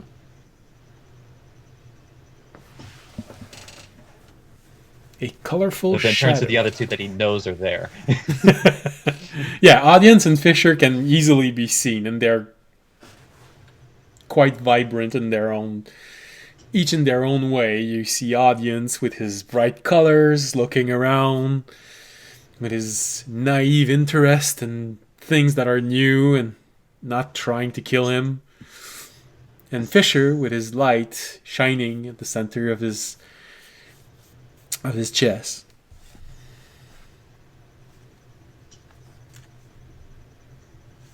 I guess like at least it's like toward this this purple smoke fog. Like he did like picks his lantern from off the ground, trying to see if he can discern anything further, or if it's just impassable. Okay. Audience and Fisher, anything else for you? I'd cast one of my detect evils, or not detect actually. But Your divine sense, is that it? my divine sense. Thank you. I was blanking for a second.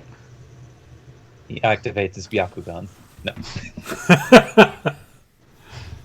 Oh goodness.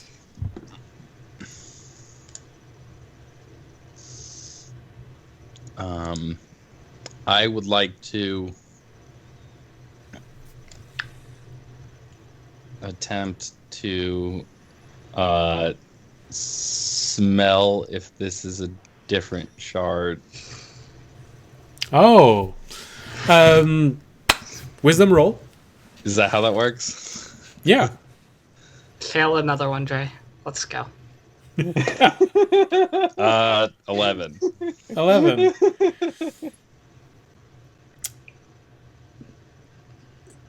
This is different.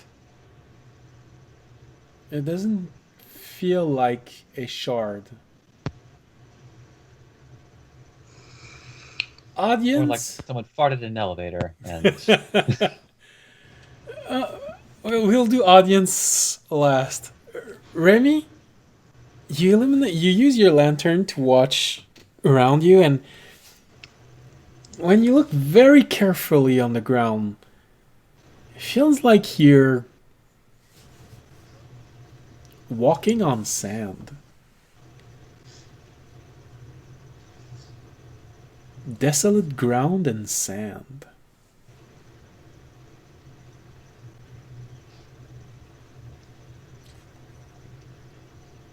just like takes a few steps like forward.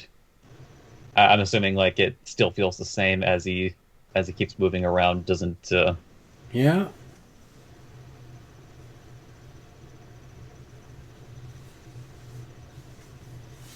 kind of like actually look at the ground. Does the ground actually look like sand, or does it just feel like it?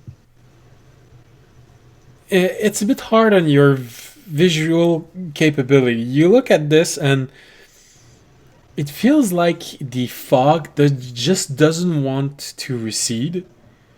But you acknowledge that you're probably barely an inch away from the ground. Feels like it. It looks like it, but also not, because it has this purple color everywhere. The ground seems to have this purple color. But other than that, if there wasn't this visual element, you'd swear you're walking on ground which has been completely dried out, mixed with sand. You know, the ground when it's completely cracked because there hasn't been any rain for so long, and sand.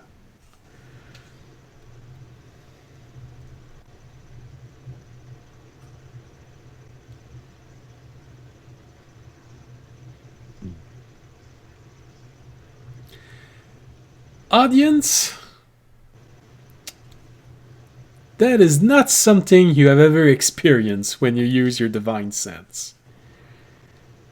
You use your divine sense and you are immediately blinded by light.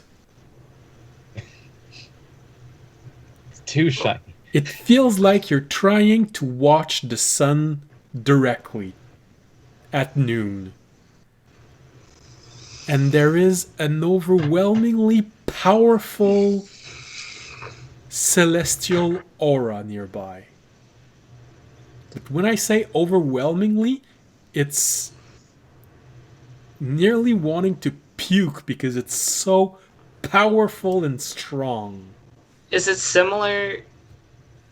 Is there some similarity to what I felt from my other dream with like the sun-like power, or is it a different sun-like power? No, it's definitely different. Okay, but also overwhelmingly bright. Yeah. All right. I mean, I'll mention that. I'll kind of just like shake and be like, oh, like cover my eyes, kind of like I look to the sun, rub them. I'll come back. I'll be like, I'll turn to the others. I said, well, there seems to be an overwhelmingly powerful, like perhaps greater even than an angel celestial power nearby. I'm sorry, what? There is basically a celestial god quite near us. That's nice to know. Raimi is going to open his ears to see if he can sense anything else besides the three of them. Make a perception roll.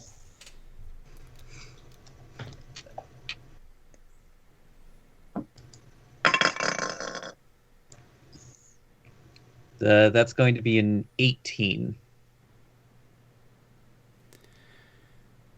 You listen carefully, and for a brief moment, it feels like you're hearing whispers. it's really hard to make out what these whispers are about. But it feels like several persons whispering at the same time. Some of these whispers feel familiar, some don't. You hear someone screaming, don't waste this. You hear someone speaking in an odd voice. There's a bit of a crackling mix into it, saying, we all knew I wouldn't be coming back through this method. You hear a very faint whisper saying, no matter the cost.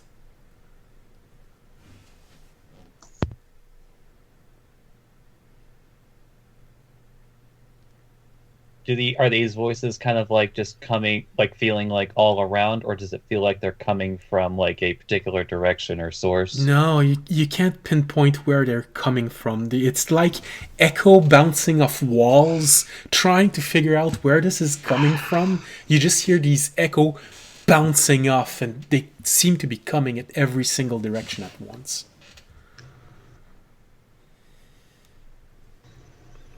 Yeah, after a certain point, like hearing these voices, I imagine maybe would start like trying to like cover his well, There's just whispers. They're overwhelming in the sense that they're from everywhere, but they never go beyond the strength of whispers. okay. Yeah, I was kind of like thinking like in horror films where it's like there's like whispering, but it kind of like gets louder and louder. But No. It doesn't grow louder. yeah, then in which case Raimi would just be very confusedly just kind of like looking around, like seeming like he's trying to pinpoint something, but he just can't.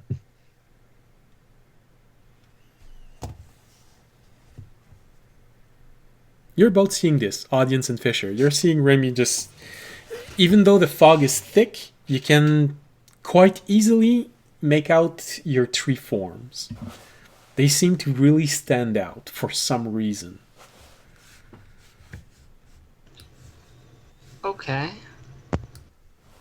Audience, was that presence in a direction? It's probably too strong for me to tell.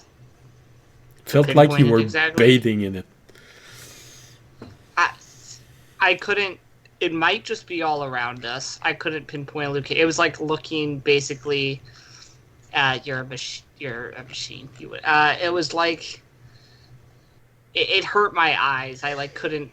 It was too overwhelming to concentrate on for any amount of time. Mm. To pinpoint location.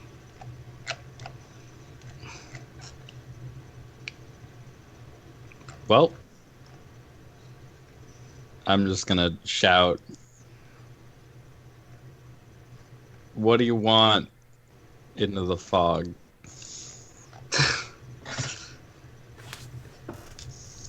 Audience will follow that up with a more diplomatic entreaty to the otherworldly, celestial, all-powerful being of, would you kindly let us know why you have brought us to this place at this time, is what my friend was trying to say. Okay.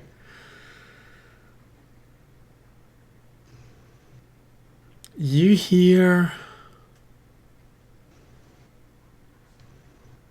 a very distant voice, and you can all hear it. It's not one of those strong and powerful voice. Maybe a bit similar to smaller species like gnome, halflings, or in this setting, the Sharoons. Here's a. Oh goodness! No! That's not gonna work. That's much too soon. You're not gonna be able to get anything out of this.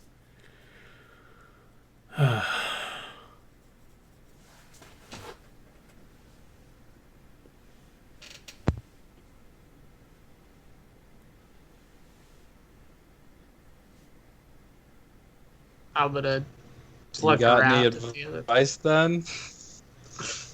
What did you say? You got any advice then?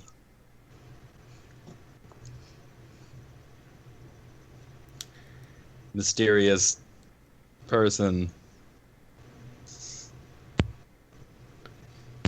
Thing. Powerful entity. I'll shake my head at Dre, like, just stop. Ed Fisher, like, just stop. Well, then somebody else do something. Unless you want to just sit here in the fog.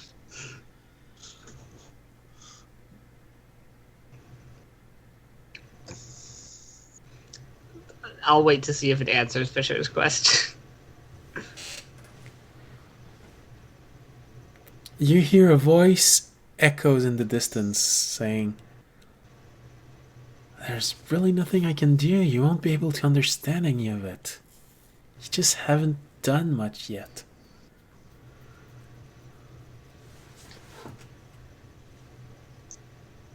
I'll say, eyes of color good. I'll be like, what would I say? I'd say, we may not have done much, but the few things we've done have had great impact upon some of us. Is there not anything you can perhaps let us glean from your great and powerful wisdom?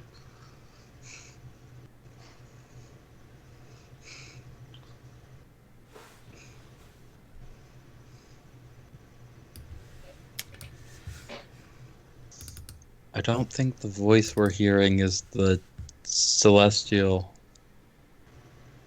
It kind of just sounds like some dude. I'll look at Fisher like, okay, bud.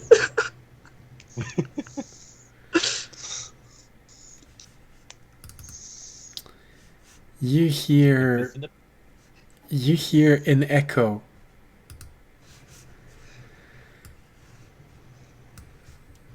And this feels familiar to all three of you because this is part of things that happened. You suddenly feel the smell of fear, not fear as in afraid. Fear, I mean as in the tree. Sorry. The pine, the coniferous Fir? tree. Fir, that's it. Right. You smell that little smell. You've smelt it before. And you smell campfire somewhere. And then you hear, once again, within your head, you hear, the hunter is awakening. You're not strong enough to face it. Not yet. Then the echo fades again. It comes back after a few moments. Find allies. Grow stronger. Otherwise you will not survive. Then again, this time it feels like you can hear thunder in the distance, and you hear again the voice say, "The man in the black cloak can help you, but you need to be weary of him. For only in the shadows of the hunter can he be found." And the echo fades again. You've all heard this before once in a dream. Not remember that thing about the man in the black cloak, though, so I'm gonna add it to my notes. That was the same They hint are slash warning that our the important person gave to us when we were having the dreams before we got to the garden, right? Yeah, it was a dream that felt different than that of the garden. So although you didn't see all of the images of this, you heard the echoes of this voice that was talking to you, and for each of you, it was someone that you knew. Audience, it was the shape of your god. Remy, it was your friend. And Fisher, it was the person who taught you so much. And you hear that echo coming from them. And just faint memories, like the smell of fur, and the smell of the campfire, the sound of the thunderstorm at the end.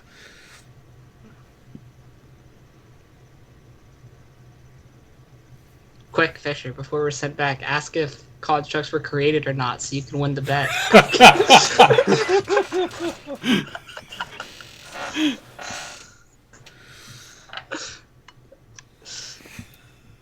Do you?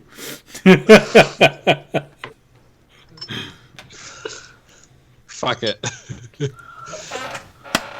Who woke me up?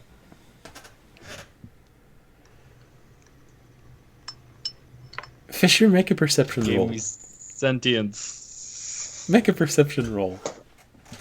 That is 14 Okay. and 16 with Terranad. Okay. How exactly do you phrase it?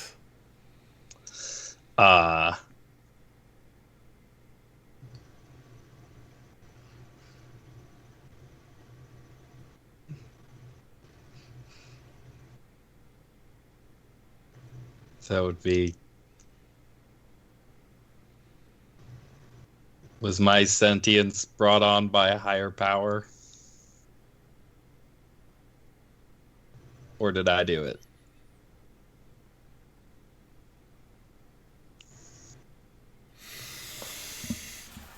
Okay.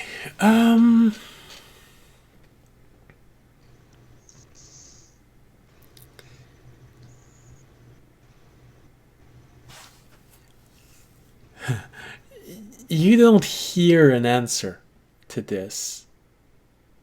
And just as you are feeling the disappointment, and there's this just faint of no answer, barely coming out of your lips, you hear Terranad go, I swear, first you forget to open your eyes, now your ears aren't working? Can't you hear it? It speaks. I needed it. And something about only those with the necessary potential.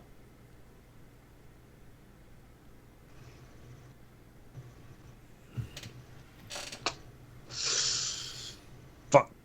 It's not looking good for you. I placed the DC at 15, so you got 14 and he Every single time I make a check, a perception check, I roll so that I don't get it, but Terranad will. He's a useful Every object. So it says it was I needed it, and then only those with the potential. Is that the wording of it? Yeah. Alright.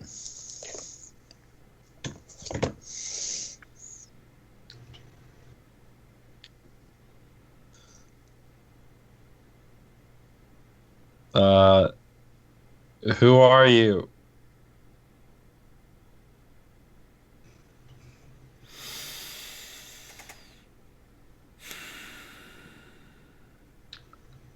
Audience will add to that. What is your name?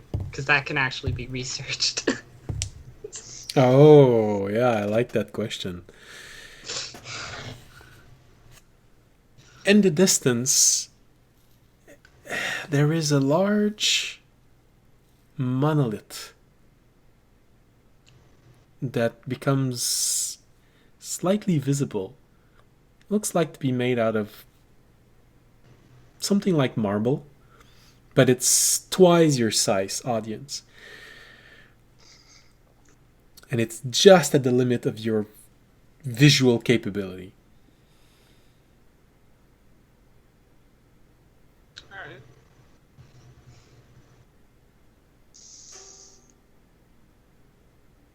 I would start walking towards it, I guess, so I can see it better. Unless it says something. No, you don't hear an answer, and only that thing. And one thing you do notice, Fisher and Remy, are you following audience when he starts walking? Yeah. With every step you take, it feels like the world around you fades just a little bit more. You get the feeling that if you want to have this answer, it's gonna cost you this moment.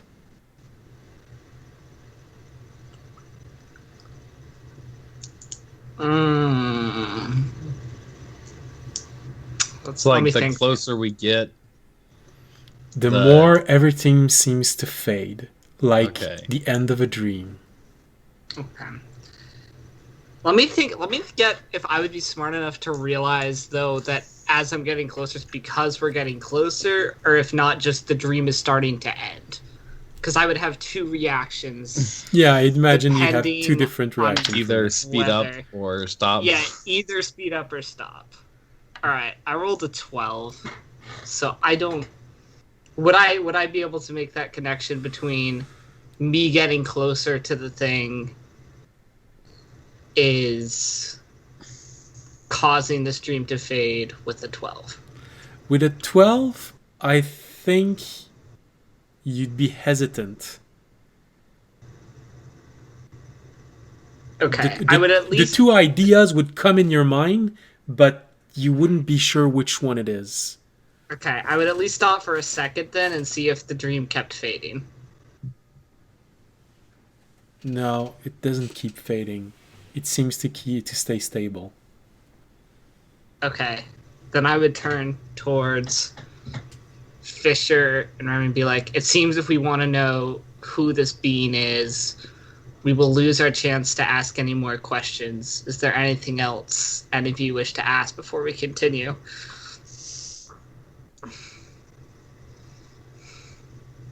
Remy just blinks. I mean, maybe, but now that I kind of have an answer to that one, I can't think of anything else. Audience has his own questions he might want to ask, but is honestly way too scared to. So he's not gonna ask. You got any ideas? Audience is not gonna ask any of the questions he might want to ask because he's a little too scared of what the answers might hold.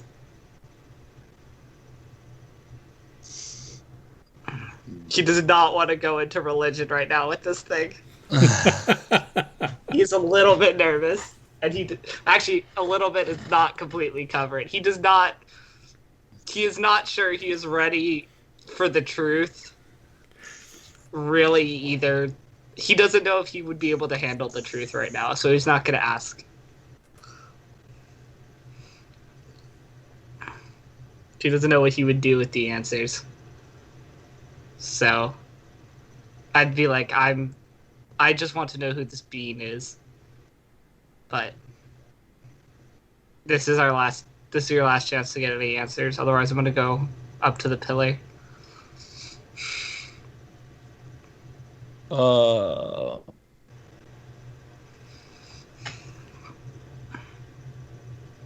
Remy just Both blinks in and again out of as if game, You said something weird to him.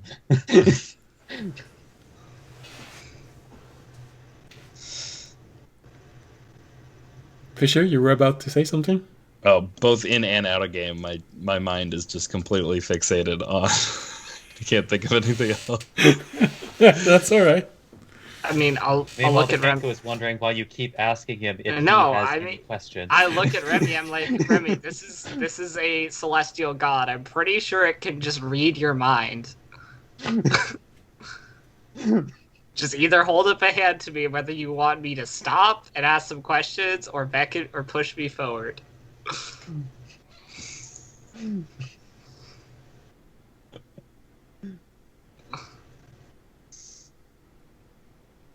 I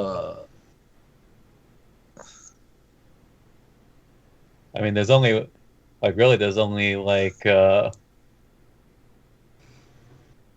like one question that would be on Rami's mind. So he'll just think really hard on it. Okay. So, can Ku think about concepts and then try to figure out if he knows or has lived something which can express it? So, if you're thinking like a Kenku, what concept are you creating in your mind?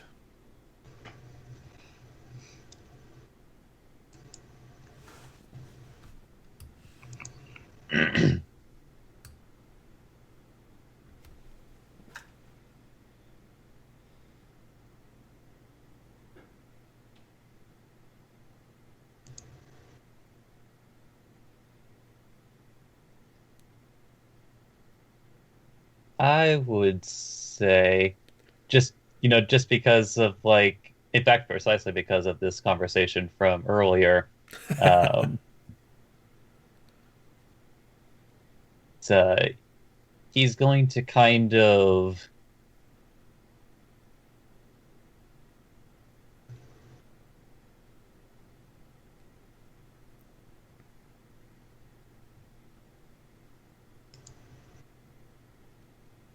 yeah. So he would kind of like imagine in his head like Fisher, but then kind of like try to impose all the emotions that he knows and has experienced.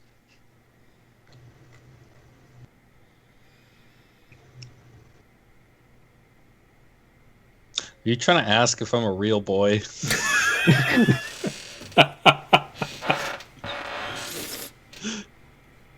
Are you? The kind of idea he is trying to or express Yeah. is you know like as in like sincerely like what is like the emotional capacity of a warforged? Can they experience love as others do? Because he like when you said it like earlier in the day, he was kind of taken aback by is just like is it like basically is this an outright limitation or is this something that they can experience but just haven't awoken to it yet?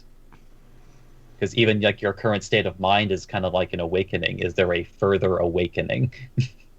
Fisher, he's asking if you can get a robot boner. Don't.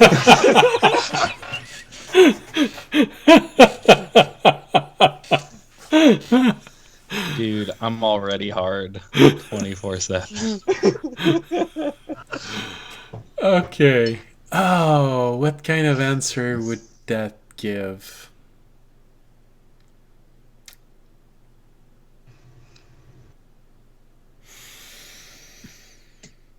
Hmm. Rami's not afraid to ask the difficult questions. I don't mind. And he can't even say them. Yeah, the question is going to be how are you going to share this with the rest of the class? All right, so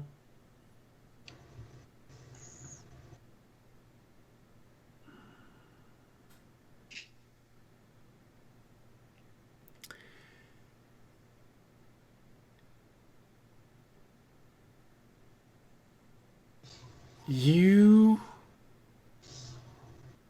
hear in your mind in a voice that you swear you know, but you can't quite pinpoint it. But it feels like something that happened, something that someone told you that exact phrase before. So exactly the way that the memory of a Kenku would come to him.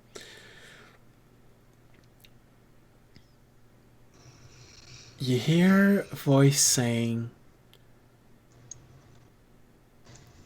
Remy, sometime when you're hurt, the only thing you can feel is your pain. When you'll stop hurting, you'll feel more.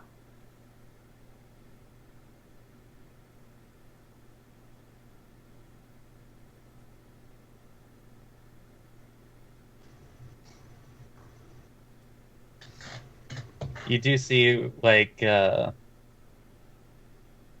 giving you will like a Fisher. You'll see Raimi kind of like giving you a strange look and almost nodding, but at nothing.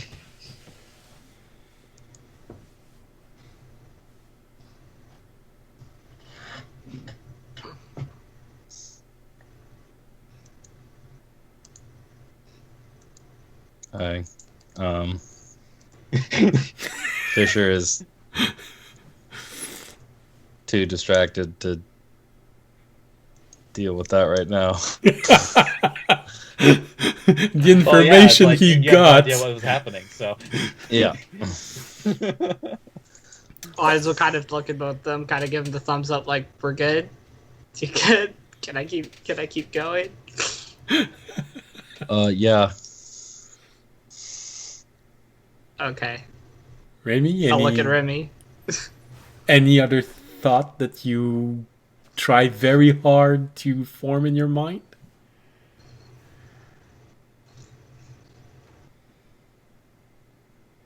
audience plus Raimi heart. I knew it.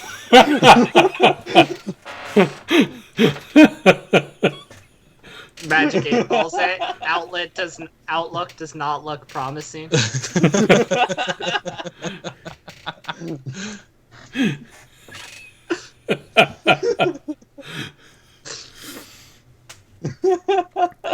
If it's really the exact thing that you're focusing on very hard, the only answer you'll get is something you've heard your friends say when you tried so hard one time in your past to convince someone to give you something, but you failed. Your friend just looked at you and said, "The problem is always free will."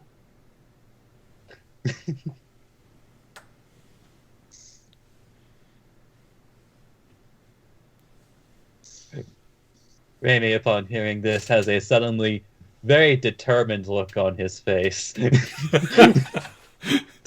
I hope that Interpret answer that how you isn't. will, DM. I hope that answer isn't take away someone's free will and it's no longer a problem.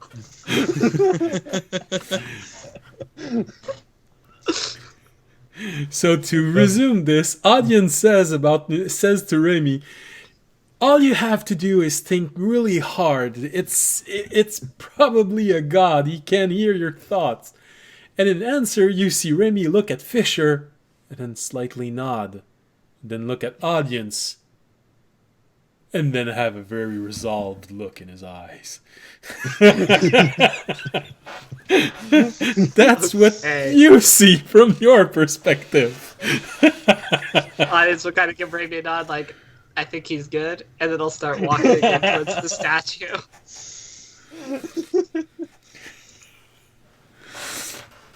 All right, so you move forward and you walk toward the monolith, and slowly everything starts to fade, just like a dream coming to an end. And you get close enough to the monolith to glimpse a single image from it just before everything fades out. You see a symbol.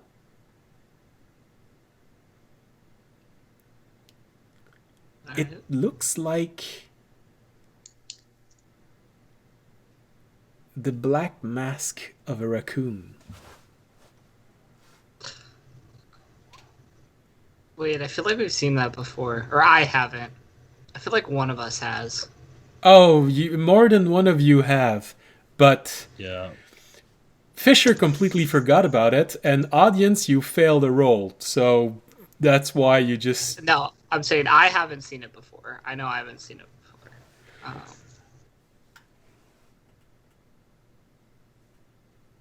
Fisher saw it, I think, on the archway in the garden, if I remember. Yes.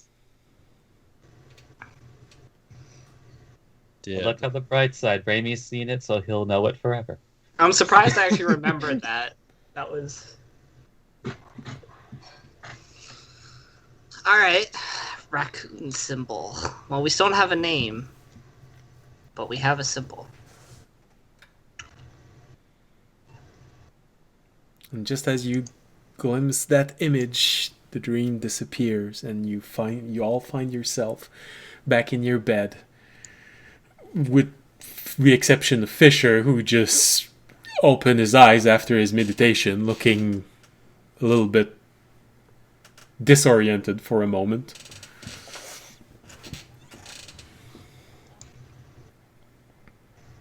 You are in your bed. You all have your long rest. And it is the morning. It's pretty early in the morning. You know, you didn't do a lot the day before, so you didn't need that much recovery. You gather that if you want, you could probably all go see one another without waking up Tykar, who might still be sleeping. Wink. Wink. Huh.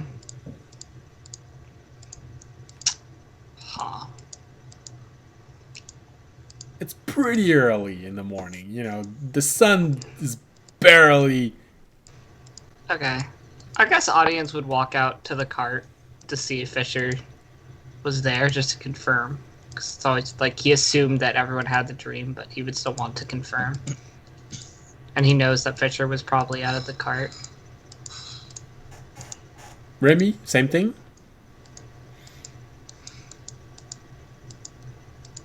Or do you stay in your room? He would probably be lagging behind a bit because he would still take the time to shine his jewels. Wakes up with the information he got, shining his jewels. Alright, so in that case, this means audience, you get to Fisher. A good... I don't know, how long does Remy shine his jewels? 10 minutes, 20 minutes, half an hour?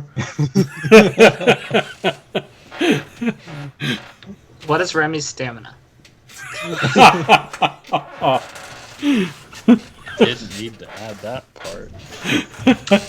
Like, look, I'll just say thinking that he'll shine his jewels until he is satisfied.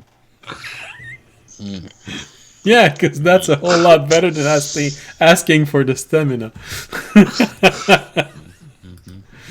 Alright, well, in that case, audience, you find Fisher looking slightly disoriented, but otherwise there. Alright. I remember the dream, right? Yeah. Like I Sorry, remember what happened. I thought you were asking audience. No, sorry. Yes, you do remember the dream. No. Okay. Yeah. Then when you come out, Fisher's probably just fiddling with his flail absent-mindedly.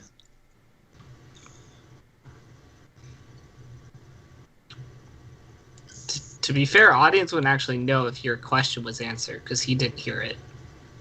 So, I just know you asked that question. Yeah. So I'll walk up. I'll be like, so, I assume you also had an interesting dream last night?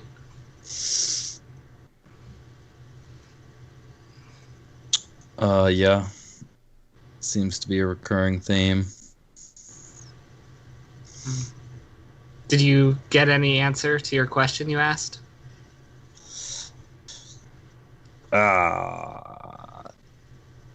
Yes. Yes. Ish. Ish. Kind of. I mean, I think I'm gonna have to give this up. I think I lost the bet. So it was not the answer you wanted. Kind of. I don't know. It seemed like it was gifted, but only to those who already had the potential. So it was also kind of me, which is at least something. I mean, if I'm being honest, I was kidding myself with trying to believe that there was literally nothing higher power about the fact that constructs are gaining sentience all over the place at random, possibly. I don't know. Mm-hmm. Hans will sit down next to Fisher, and actually I'll give him a quick comforting pat on the shoulder, and I'll be like, well, if you want to honestly look at it this in some ways, you could. Many of us believe that we are all created by something, so it really doesn't make you any less than any of our other species. We just might have been, created a lot longer ago. But who really knows?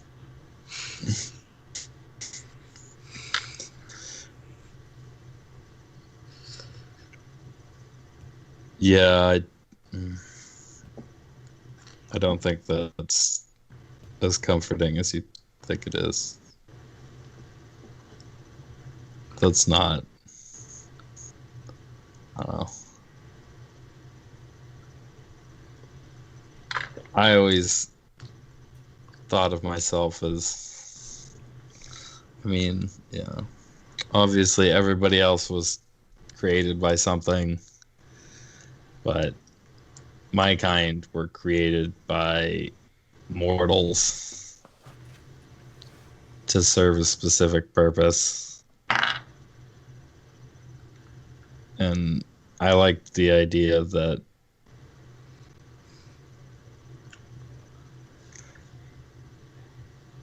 I just became me.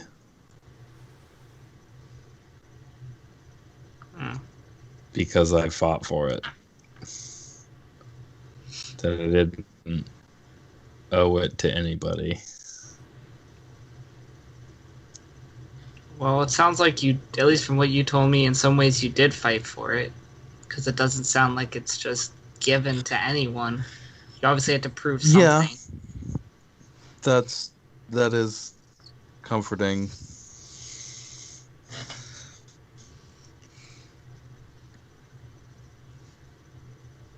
But yeah, I don't know. I guess it's good to know. Although that just means a lot more questions. Yeah. At least you had the courage to ask some of those hard questions, I'll admit.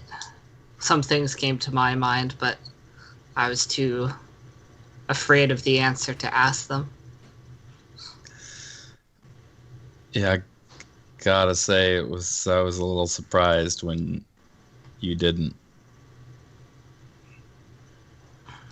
I'll give Fisher an honest look. I'll just be like, you know, there are some answers I'm not sure I'm ready to face yet or what I would do with them. So better left them for now at least unsaid until I know better how I would handle it.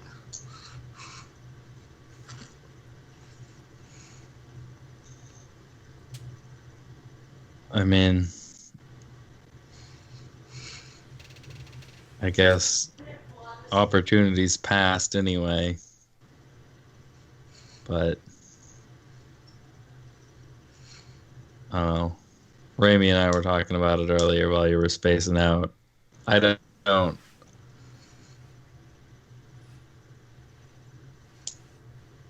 really get the whole faith thing. I've never really had it.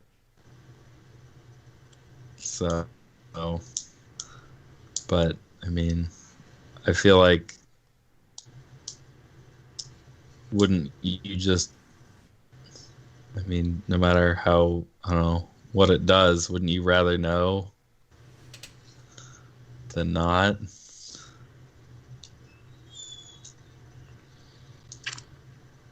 I don't know. I'll sit quietly for a second. I'll be like,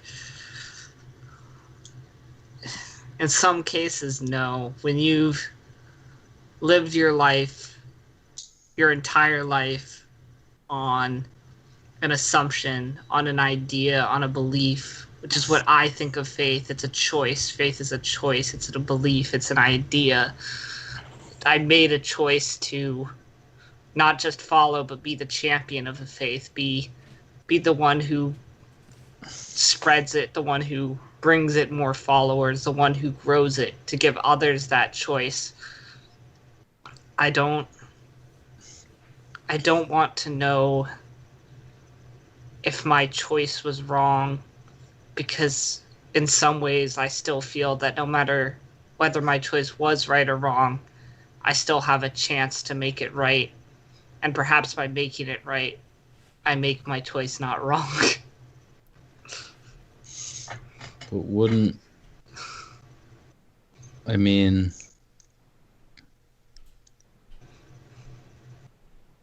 wouldn't you, I mean, like either you get the answer you were hoping for, and then you're not plagued by the question anymore, or you get the answer you were dreading,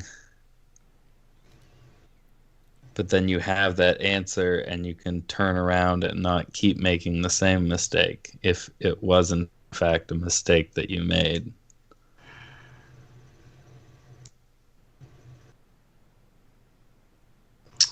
I'll sit quietly.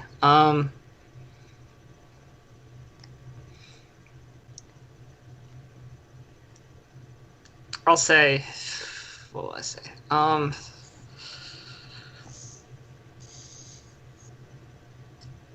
You are not necessarily, you are not wrong in what you say, but to me, doubt is the bane of faith. Doubt is what causes even the strongest faith, the strongest pillars to crumble. You know, I have enough doubt as it is. I do not want, for even if I was given the answer I did not want to hear, it would not necessarily break my faith, as I would have many answers to refute that. It would simply be the word of one God to me versus another, and one I had listened to for far longer. To me, that it is better to keep my faith and release the doubt until I have clearer answers that I find on my own without having to ask another celestial being for guidance. Mm-hmm. I guess that's just difference of background. I mean, as somebody that is more in touch with the arcane and therefore scientific side of things than the religious side of things, I feel like doubt isn't the enemy, but it's a necessity. Because doubt drives you to solidify the truth. To make sure you have it, to make sure you get it right.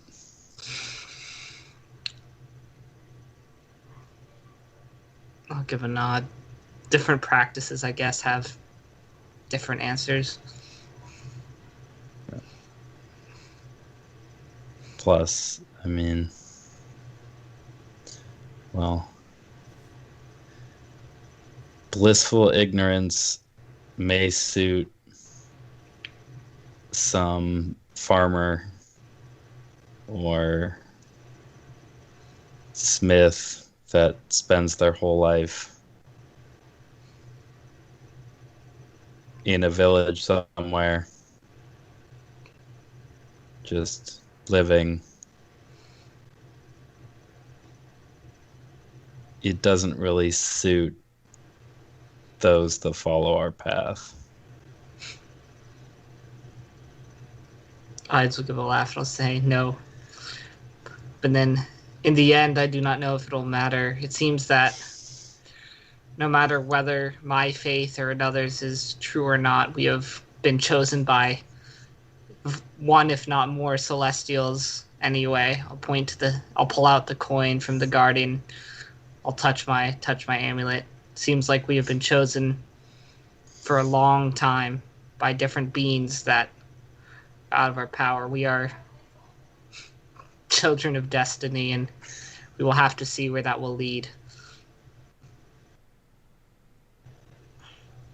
Whether we want it to or not.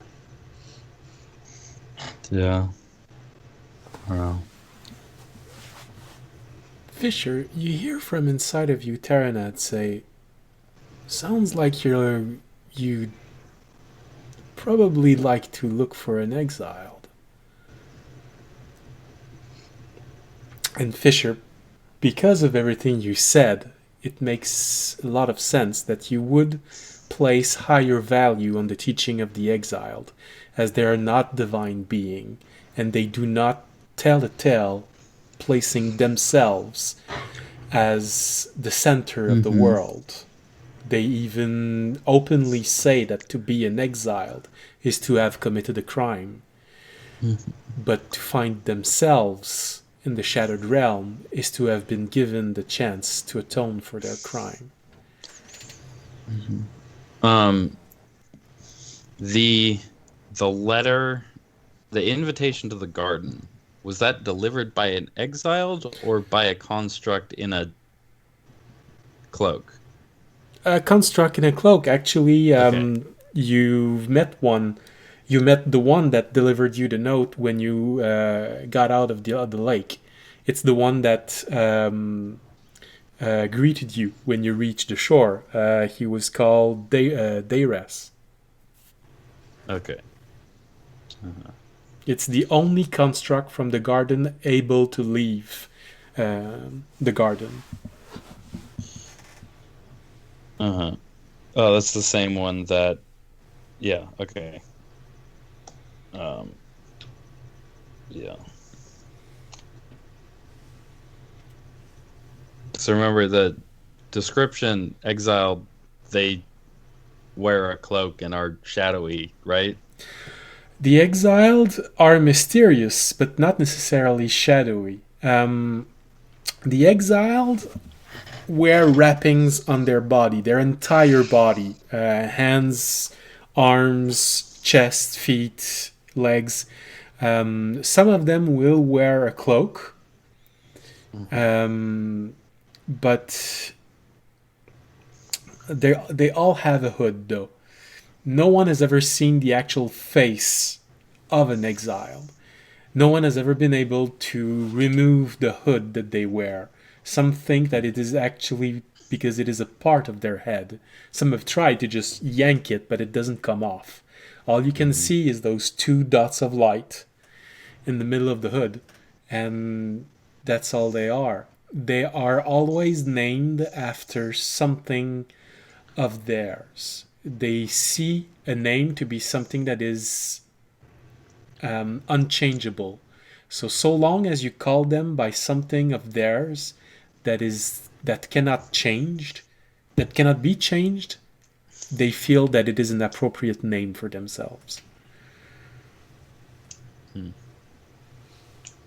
So if you met one that wore a wrappings and a cloak that has a hazel color, for him to call him the exiled with the hazel robe would feel for him an appropriate name. He wouldn't oppose it. They are unnervingly patient. No one has ever been able to force one to lose his temper. Do I have any idea how we would go about finding one? No, you know that they are wanderers. They are looking for a way to atone for that sin, which no one knows what it is, but they all say that they committed. They are wanderers.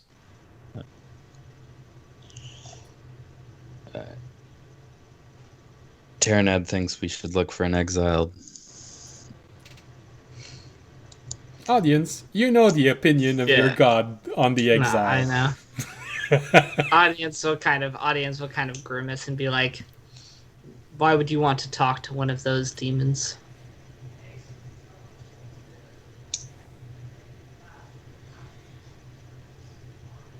That's an interesting reaction. Remy, that would most likely be about where you would enter the room. Because I'm looking at the time and it's been about 15 minutes since you started to shine your jewels. So you get in the room just as you hear audience call the exiled demons, and Fisher find this an interesting way of categorizing them. I rolled a 15 insight. Does 4? that let me... Would I be able to, like, connect that to, like, the religious... To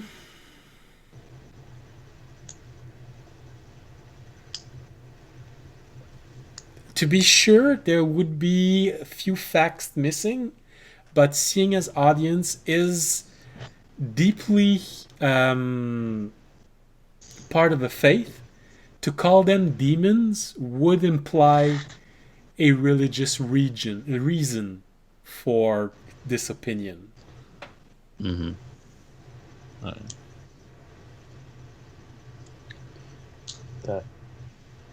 Randy probably honestly like coming into this conversation was probably quiet enough to where just walks up behind audience and kind of like tugs on his arm. Oh, looked at her, Remy. I'd be like, "Morning, Remy." Just waves the talent hand like, "Hello." But has like a bit of a concerned look on his face after hearing what you just said. It's like we were context. We were talking about the dream and answers to questions I asked, and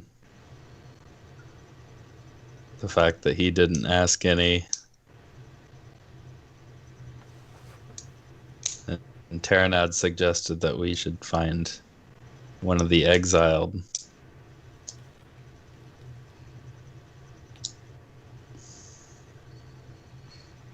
It appears audience, or at least his faith, doesn't have a very high opinion of them.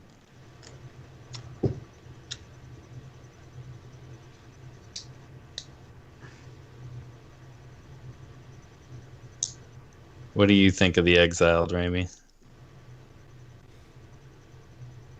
How much would Raimi know about the exiled?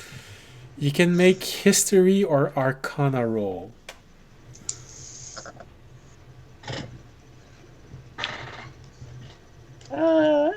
We'll make this one because this is dealer's choice because they're the same. Um,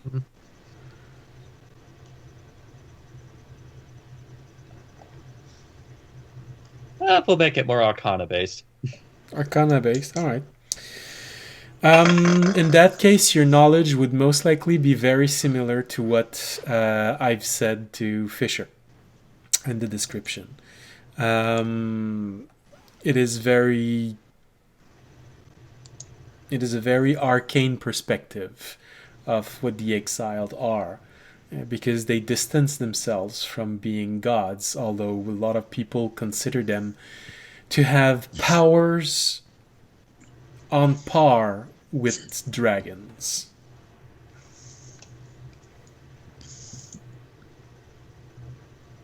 Would any other information be gleaned if he also did a history roll?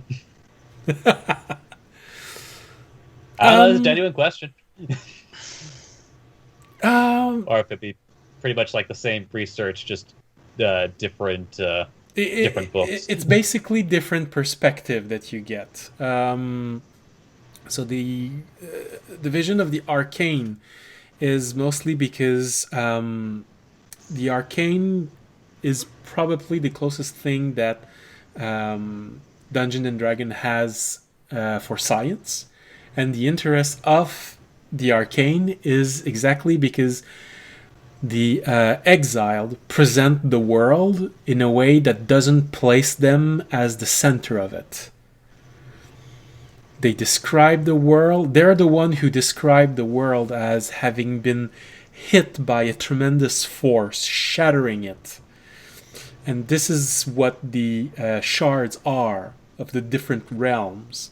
They're these remnants of this original impact, which they themselves call the fabric of reality.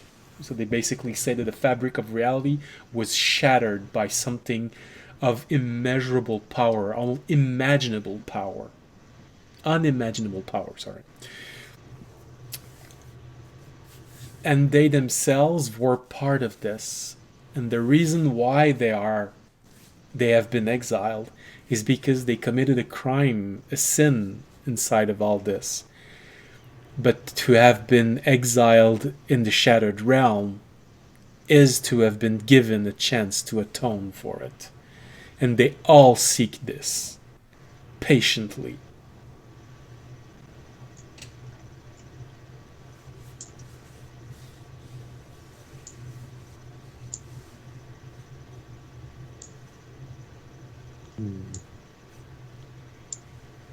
A lot of arcane study focus on the vision of the exiled because of how much description they can give about the different shards. They're the one responsible for getting to know what these shards are and how they affect the world that you live on an energy level. How this energy transfer function, how these other realms can appear, and some be temporary, some be permanent, like what the Shattered Realm looks like, the Shattered Continent. They have this perspective on everything that the arcane like very much and find very interesting for many of their studies.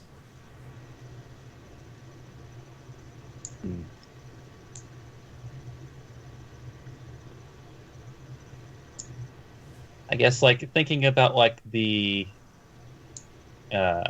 like with that knowledge and also like audiences like response to that,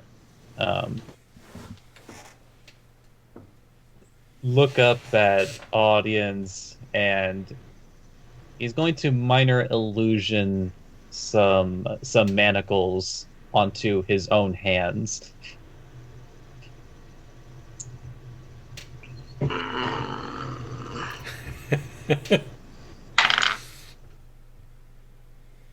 That's a 9. Hmm. Starting to be very low. To understand what someone wants to say with a 9, it has to be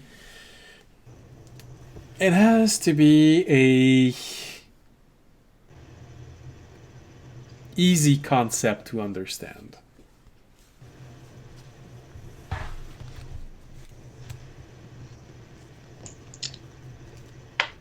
I don't know. What audience would probably get from that is he'd be like, also because Remy is part of his faith, he would be like, yes, Remy, I agree. We should put all the exiles in shadow. That is an easy way to interpret this. It works. I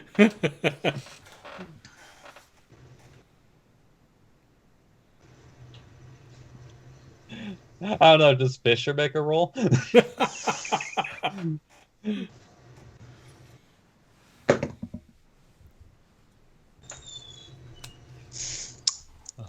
Worse. Way worse. So you really take this on the first degree. It's a 2 minus 1. So you're basically thinking that no. Remy doesn't mean that you should put the exile in shackle. He means you should put Remy in shackles. No, that can't be Remy, right. what are you doing?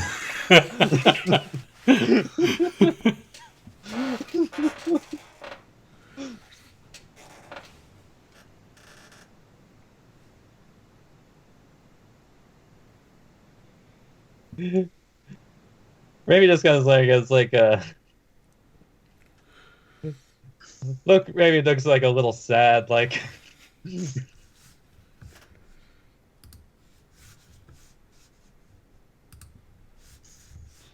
he's, or at least like this is like it. Just like thinking to himself like, how would I express this? That is the blight of every Kenku in the world. How do I express this?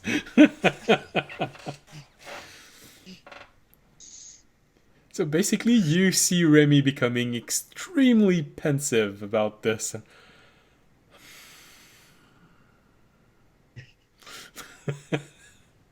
Okay. I'll move on. Okay, I'll try one more thing.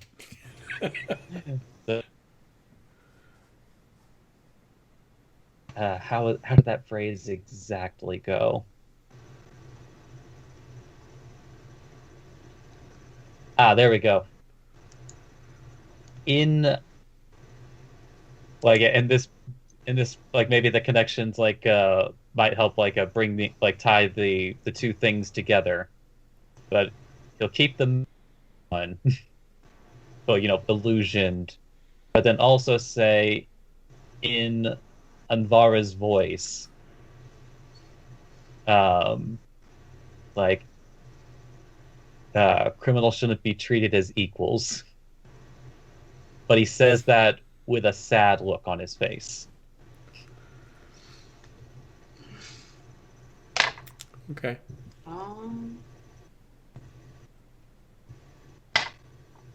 Well, I rolled a nat 20 that time. Oh goodness. You have a moment of lucidity.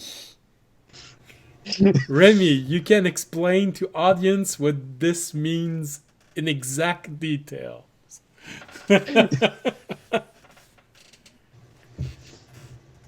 Like so you get the impression that Raimi is trying to like draw a connection between like condemning those solely on the basis of them having committed a crime, like may isolate yourself from people that you've grown close to and care about. So basically, he feels that Or you're like basically judging like the exiled the same way Anvara judged him. I'll say, oh no, Remy, I don't care about the fact that they committed. I mean, I do, but I'm not judging them because they committed a crime in the past. And then I'll go into a quick synopsis of all the things my master said to me about the exiles and how they like basically reject our religion and like all this stuff.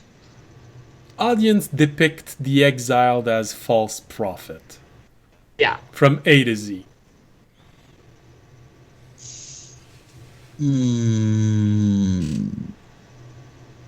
So then, right as he finishes saying this, like Remy just kind of like pulls out the medallion and just says in audience's voice, "For the dragon." For the dragon. There, he gets it.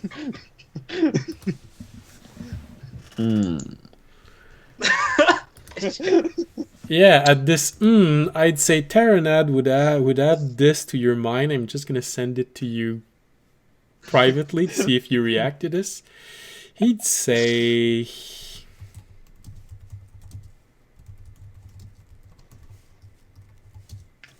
oops.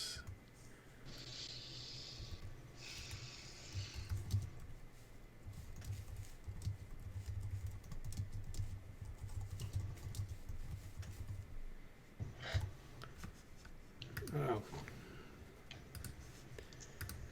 Stupid dyslexia.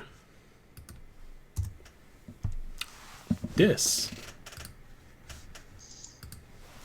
Yeah, that's what I was thinking. Like, Fisher had his doubts, but that 100% confirmed them in his mind. I have guesses as to what that message was. Yeah. Question is, will Fisher say it out loud? Fisher is not diplomatic. He might. That is true. But he also knows that he is not diplomatic. He did force a gnome into exile. So, audience, what you're saying is that the reason your master, interesting choice of words, by the way, doesn't like them is because they say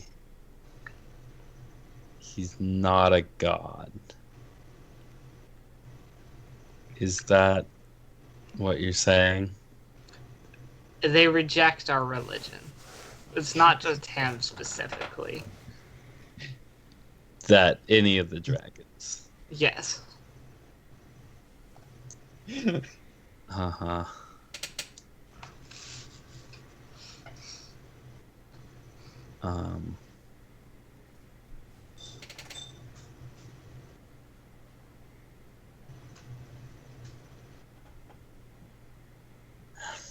It's 100% not a cult. Yeah. I mean,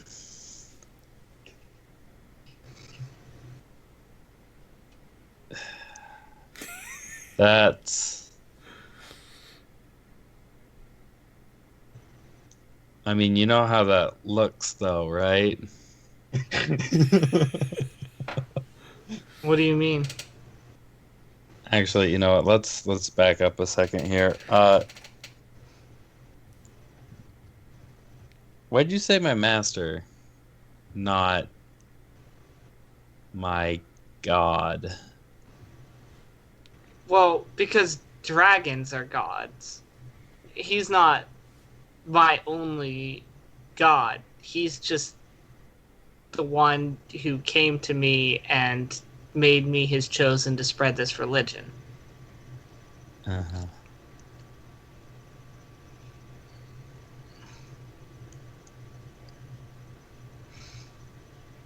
Okay.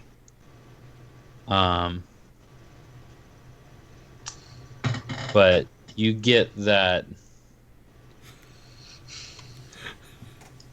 the reason they don't like the exiled is the same reason you didn't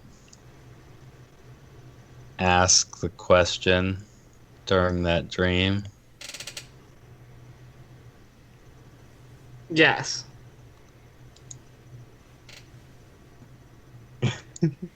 Okay.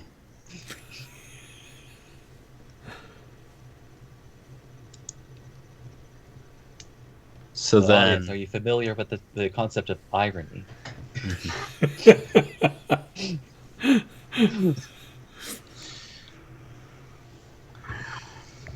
uh,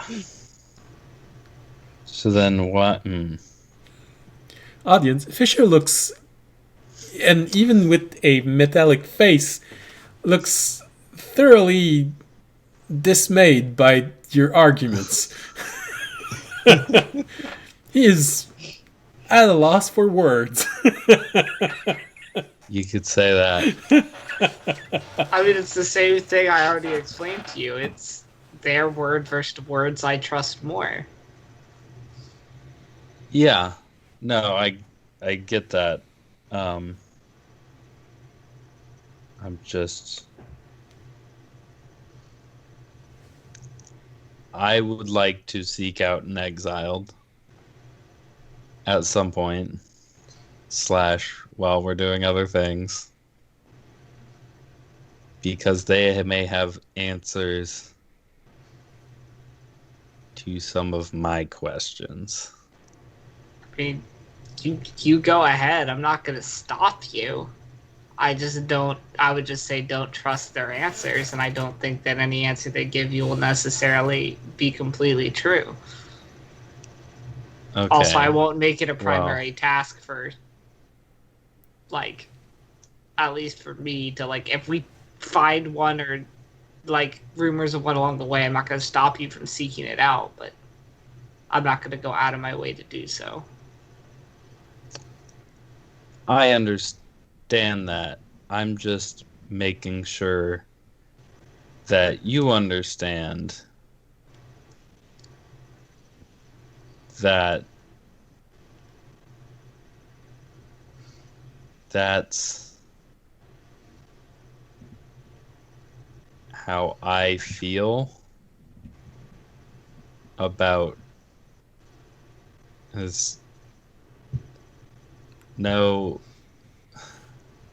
about your religion. You feel how the exiles feel. Fisher, officially the exiled have no problem with audience's religion. They're probably no, not even that's aware not of what it. That's not what I'm saying. No, I'm just No. saying you know that. Yeah. No. Not how the exile. What you think of the exiled's stance and or opinion on things Mm-hmm. Basically, that they is are not always telling the truth. it's how I'm starting to feel about your master. That he doesn't always tell the truth. Is that what I'm trying to get clear? Yes. I'll just shrug. I'll be like, very well, that's your opinion. Yeah. I don't want you to be surprised or insulted if that becomes a conflict at some point. As I said, faith is a choice. If you do not choose to believe in our faith, that is your choice. I'm not going to push it on you.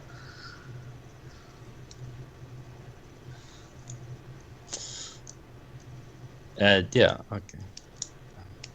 I'm not gonna push you to give up your faith either. I want you to know that. No, yeah, that's fine. I understand. I want you to find the answers to the questions you're looking for, not necessarily the answers you're looking for. I'll keep in. I guess I'll say. I don't know if I'll say this 100% honestly. No, I will. I'll say it 95% honestly. I'll keep that. I'll keep that in mind.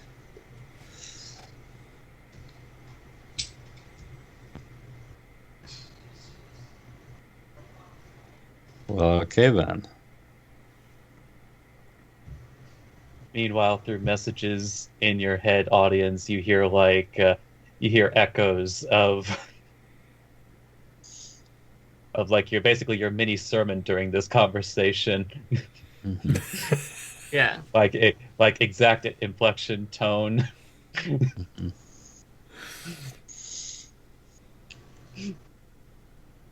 And of course, it ends with "For the Dragon." It's Also, in case audience is a amen. Amen. did either of you recognize that symbol on the obelisk, I have not seen it before. Rami? I'm assuming that Raimi has never seen it before, unless it's possible to. No, it's a possibility. Roll if you saw it the same place I did. No. In the garden, there is very specific circumstances to seeing it. Audience, a religion roll could be made for you. Remy, it would be Okay. straight up intelligence for memory. Well, I've already used my nat 20, so. Yeah, there we go. We're back. We're back to threes. Nah, audience, there's sort of this moment of. Nah. Remy? It's like, how does a 19 feel? 19. When you think about it, there's this day that comes back into your mind where it was a rainy day and you didn't want to stay in the rain. Your friends were supposed to meet back with you after a poaching that went a little bit bad. You had to all disperse and you found yourself alone, but you were in this small village and you decided to take shelter in the temple. You wanted to avoid the inn just in case there were those guards patrolling who might have been there, who could have recognized you. You knew that a temple usually can be a very safe and neutral place. Sanctuary! Sanctuary! And you remember seeing someone reaching deep into one of the little nooks where the different statues or effigies of gods are placed. And you remember them pulling out an effigy of that raccoon mask. That's it.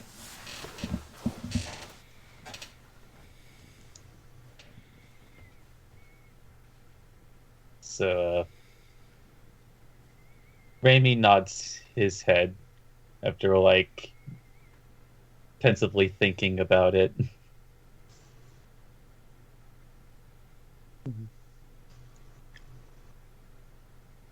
Where did you see it?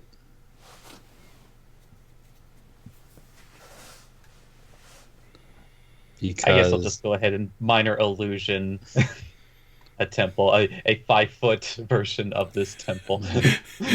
You look outside, there's a shrine very similar to that a few meters away. It's not the same color, so it's probably not that one, but, it looks a bit like it. Because I saw this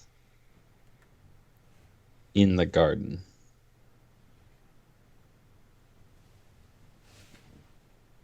Well, Raimi shakes his head at that one. On the actual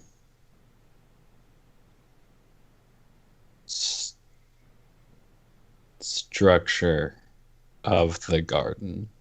It wasn't like a shrine or something that somebody would have brought in. It was something that was part of the garden, which leads me to think that whatever we were talking to probably the same thing that brought us to the garden in the first place.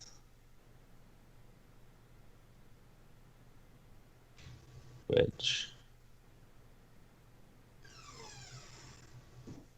honestly, we might not even be able to find out because they don't offer up a lot of knowledge about that kind of stuff. Well, you said you would ask and you forgot, so. Yep. Yeah, no, yeah. So you don't know if they wouldn't share anything.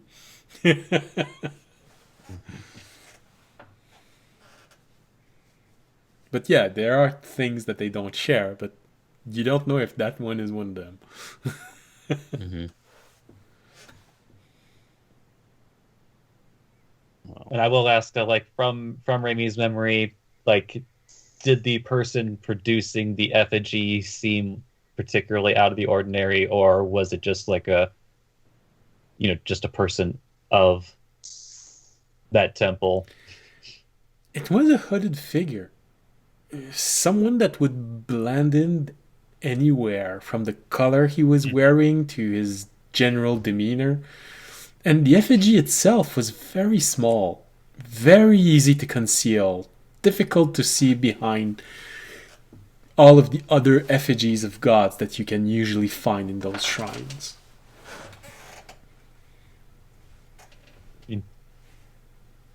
I guess just for audience and Fisher's benefit, like he does attempt to minor illusion a snapshot of that, just so that they have an idea that exists.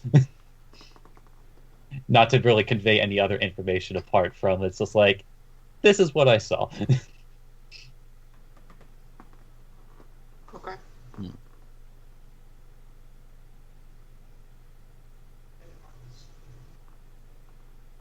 And audience, this does strike a bit odd for you because usually followers of a god don't hide themselves like this. Even evil gods, they usually just don't mingle with good gods. They have their own thing in their own place. There's something that feels strange for you. A god that wouldn't want to be known, who isn't trying to be known. There's a bit of a contradiction in that for you. Okay. Is this person wearing a black cloak, that Remy? Is it a black? You're outright seeing the figure. Yes, that's why I'm It's like- asking. Is it a black cloak or is it like? It's a cloak. It's more like a gray cloak. It blends in with anything. Someone would be wearing that in a city. You'd basically lose him while he's walking in the main street. That kind of gray. Okay. I'll just kind of give a nod, like I've seen it. I don't really have anything to say about it at the moment.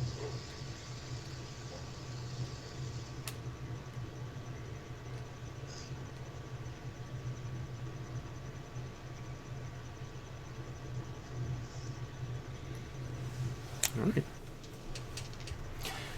So, anything anyone would like to add to this, or is this the end of the conversation as the sun is slowly rising up and the idea of Tykar waking up is slowly dawning into your head? Oh, he's I probably think, yeah. gonna wake up soon. Probably should be the end. Yeah. I will say like and this and like hopefully like there won't be this issue next week, but Raimi just like decided to do things his own way. Like but kind of like slinks off to just outside the door of Thykar, opens his beak, and we get the beautiful song of a trumpet.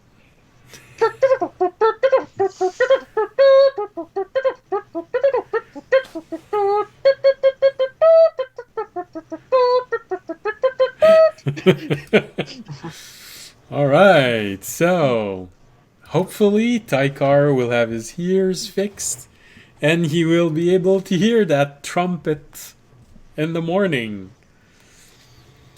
So with this and all of these new questions and new elements about the story and how things are going to unfold, might unfold or might never unfold, we'll end this session.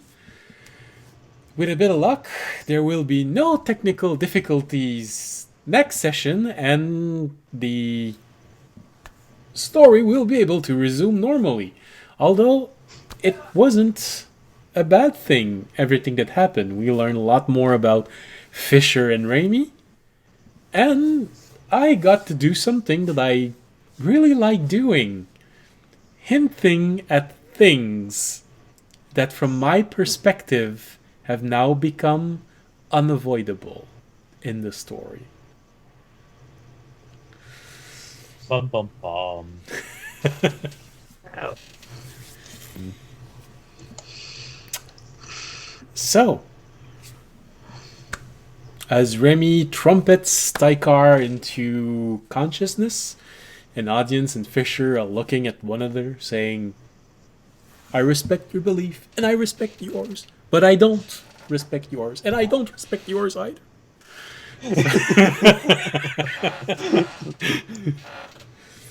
It's called mutual respect. In their disrespect. In the fact that the feeling of respect that they have, the level is mutual. Alright, so, well, in spite of all the technical difficulties, I hope you liked the session. I know it was a slow start, and, well, it had a very unique result. But if you stayed up until the end, thank you very much. I am very grateful for this, and I hope you will be there next Wednesday, as we will hopefully finally be able to get Curdy back home.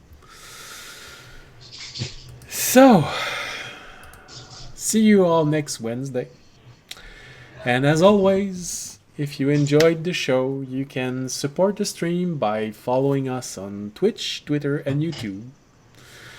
And you can support the stream also by making a donation, becoming a Patreon, or spreading the word, especially after the last two sessions that we had, because usually it takes a little while for people to come back when there's technical difficulties more than one session in a row.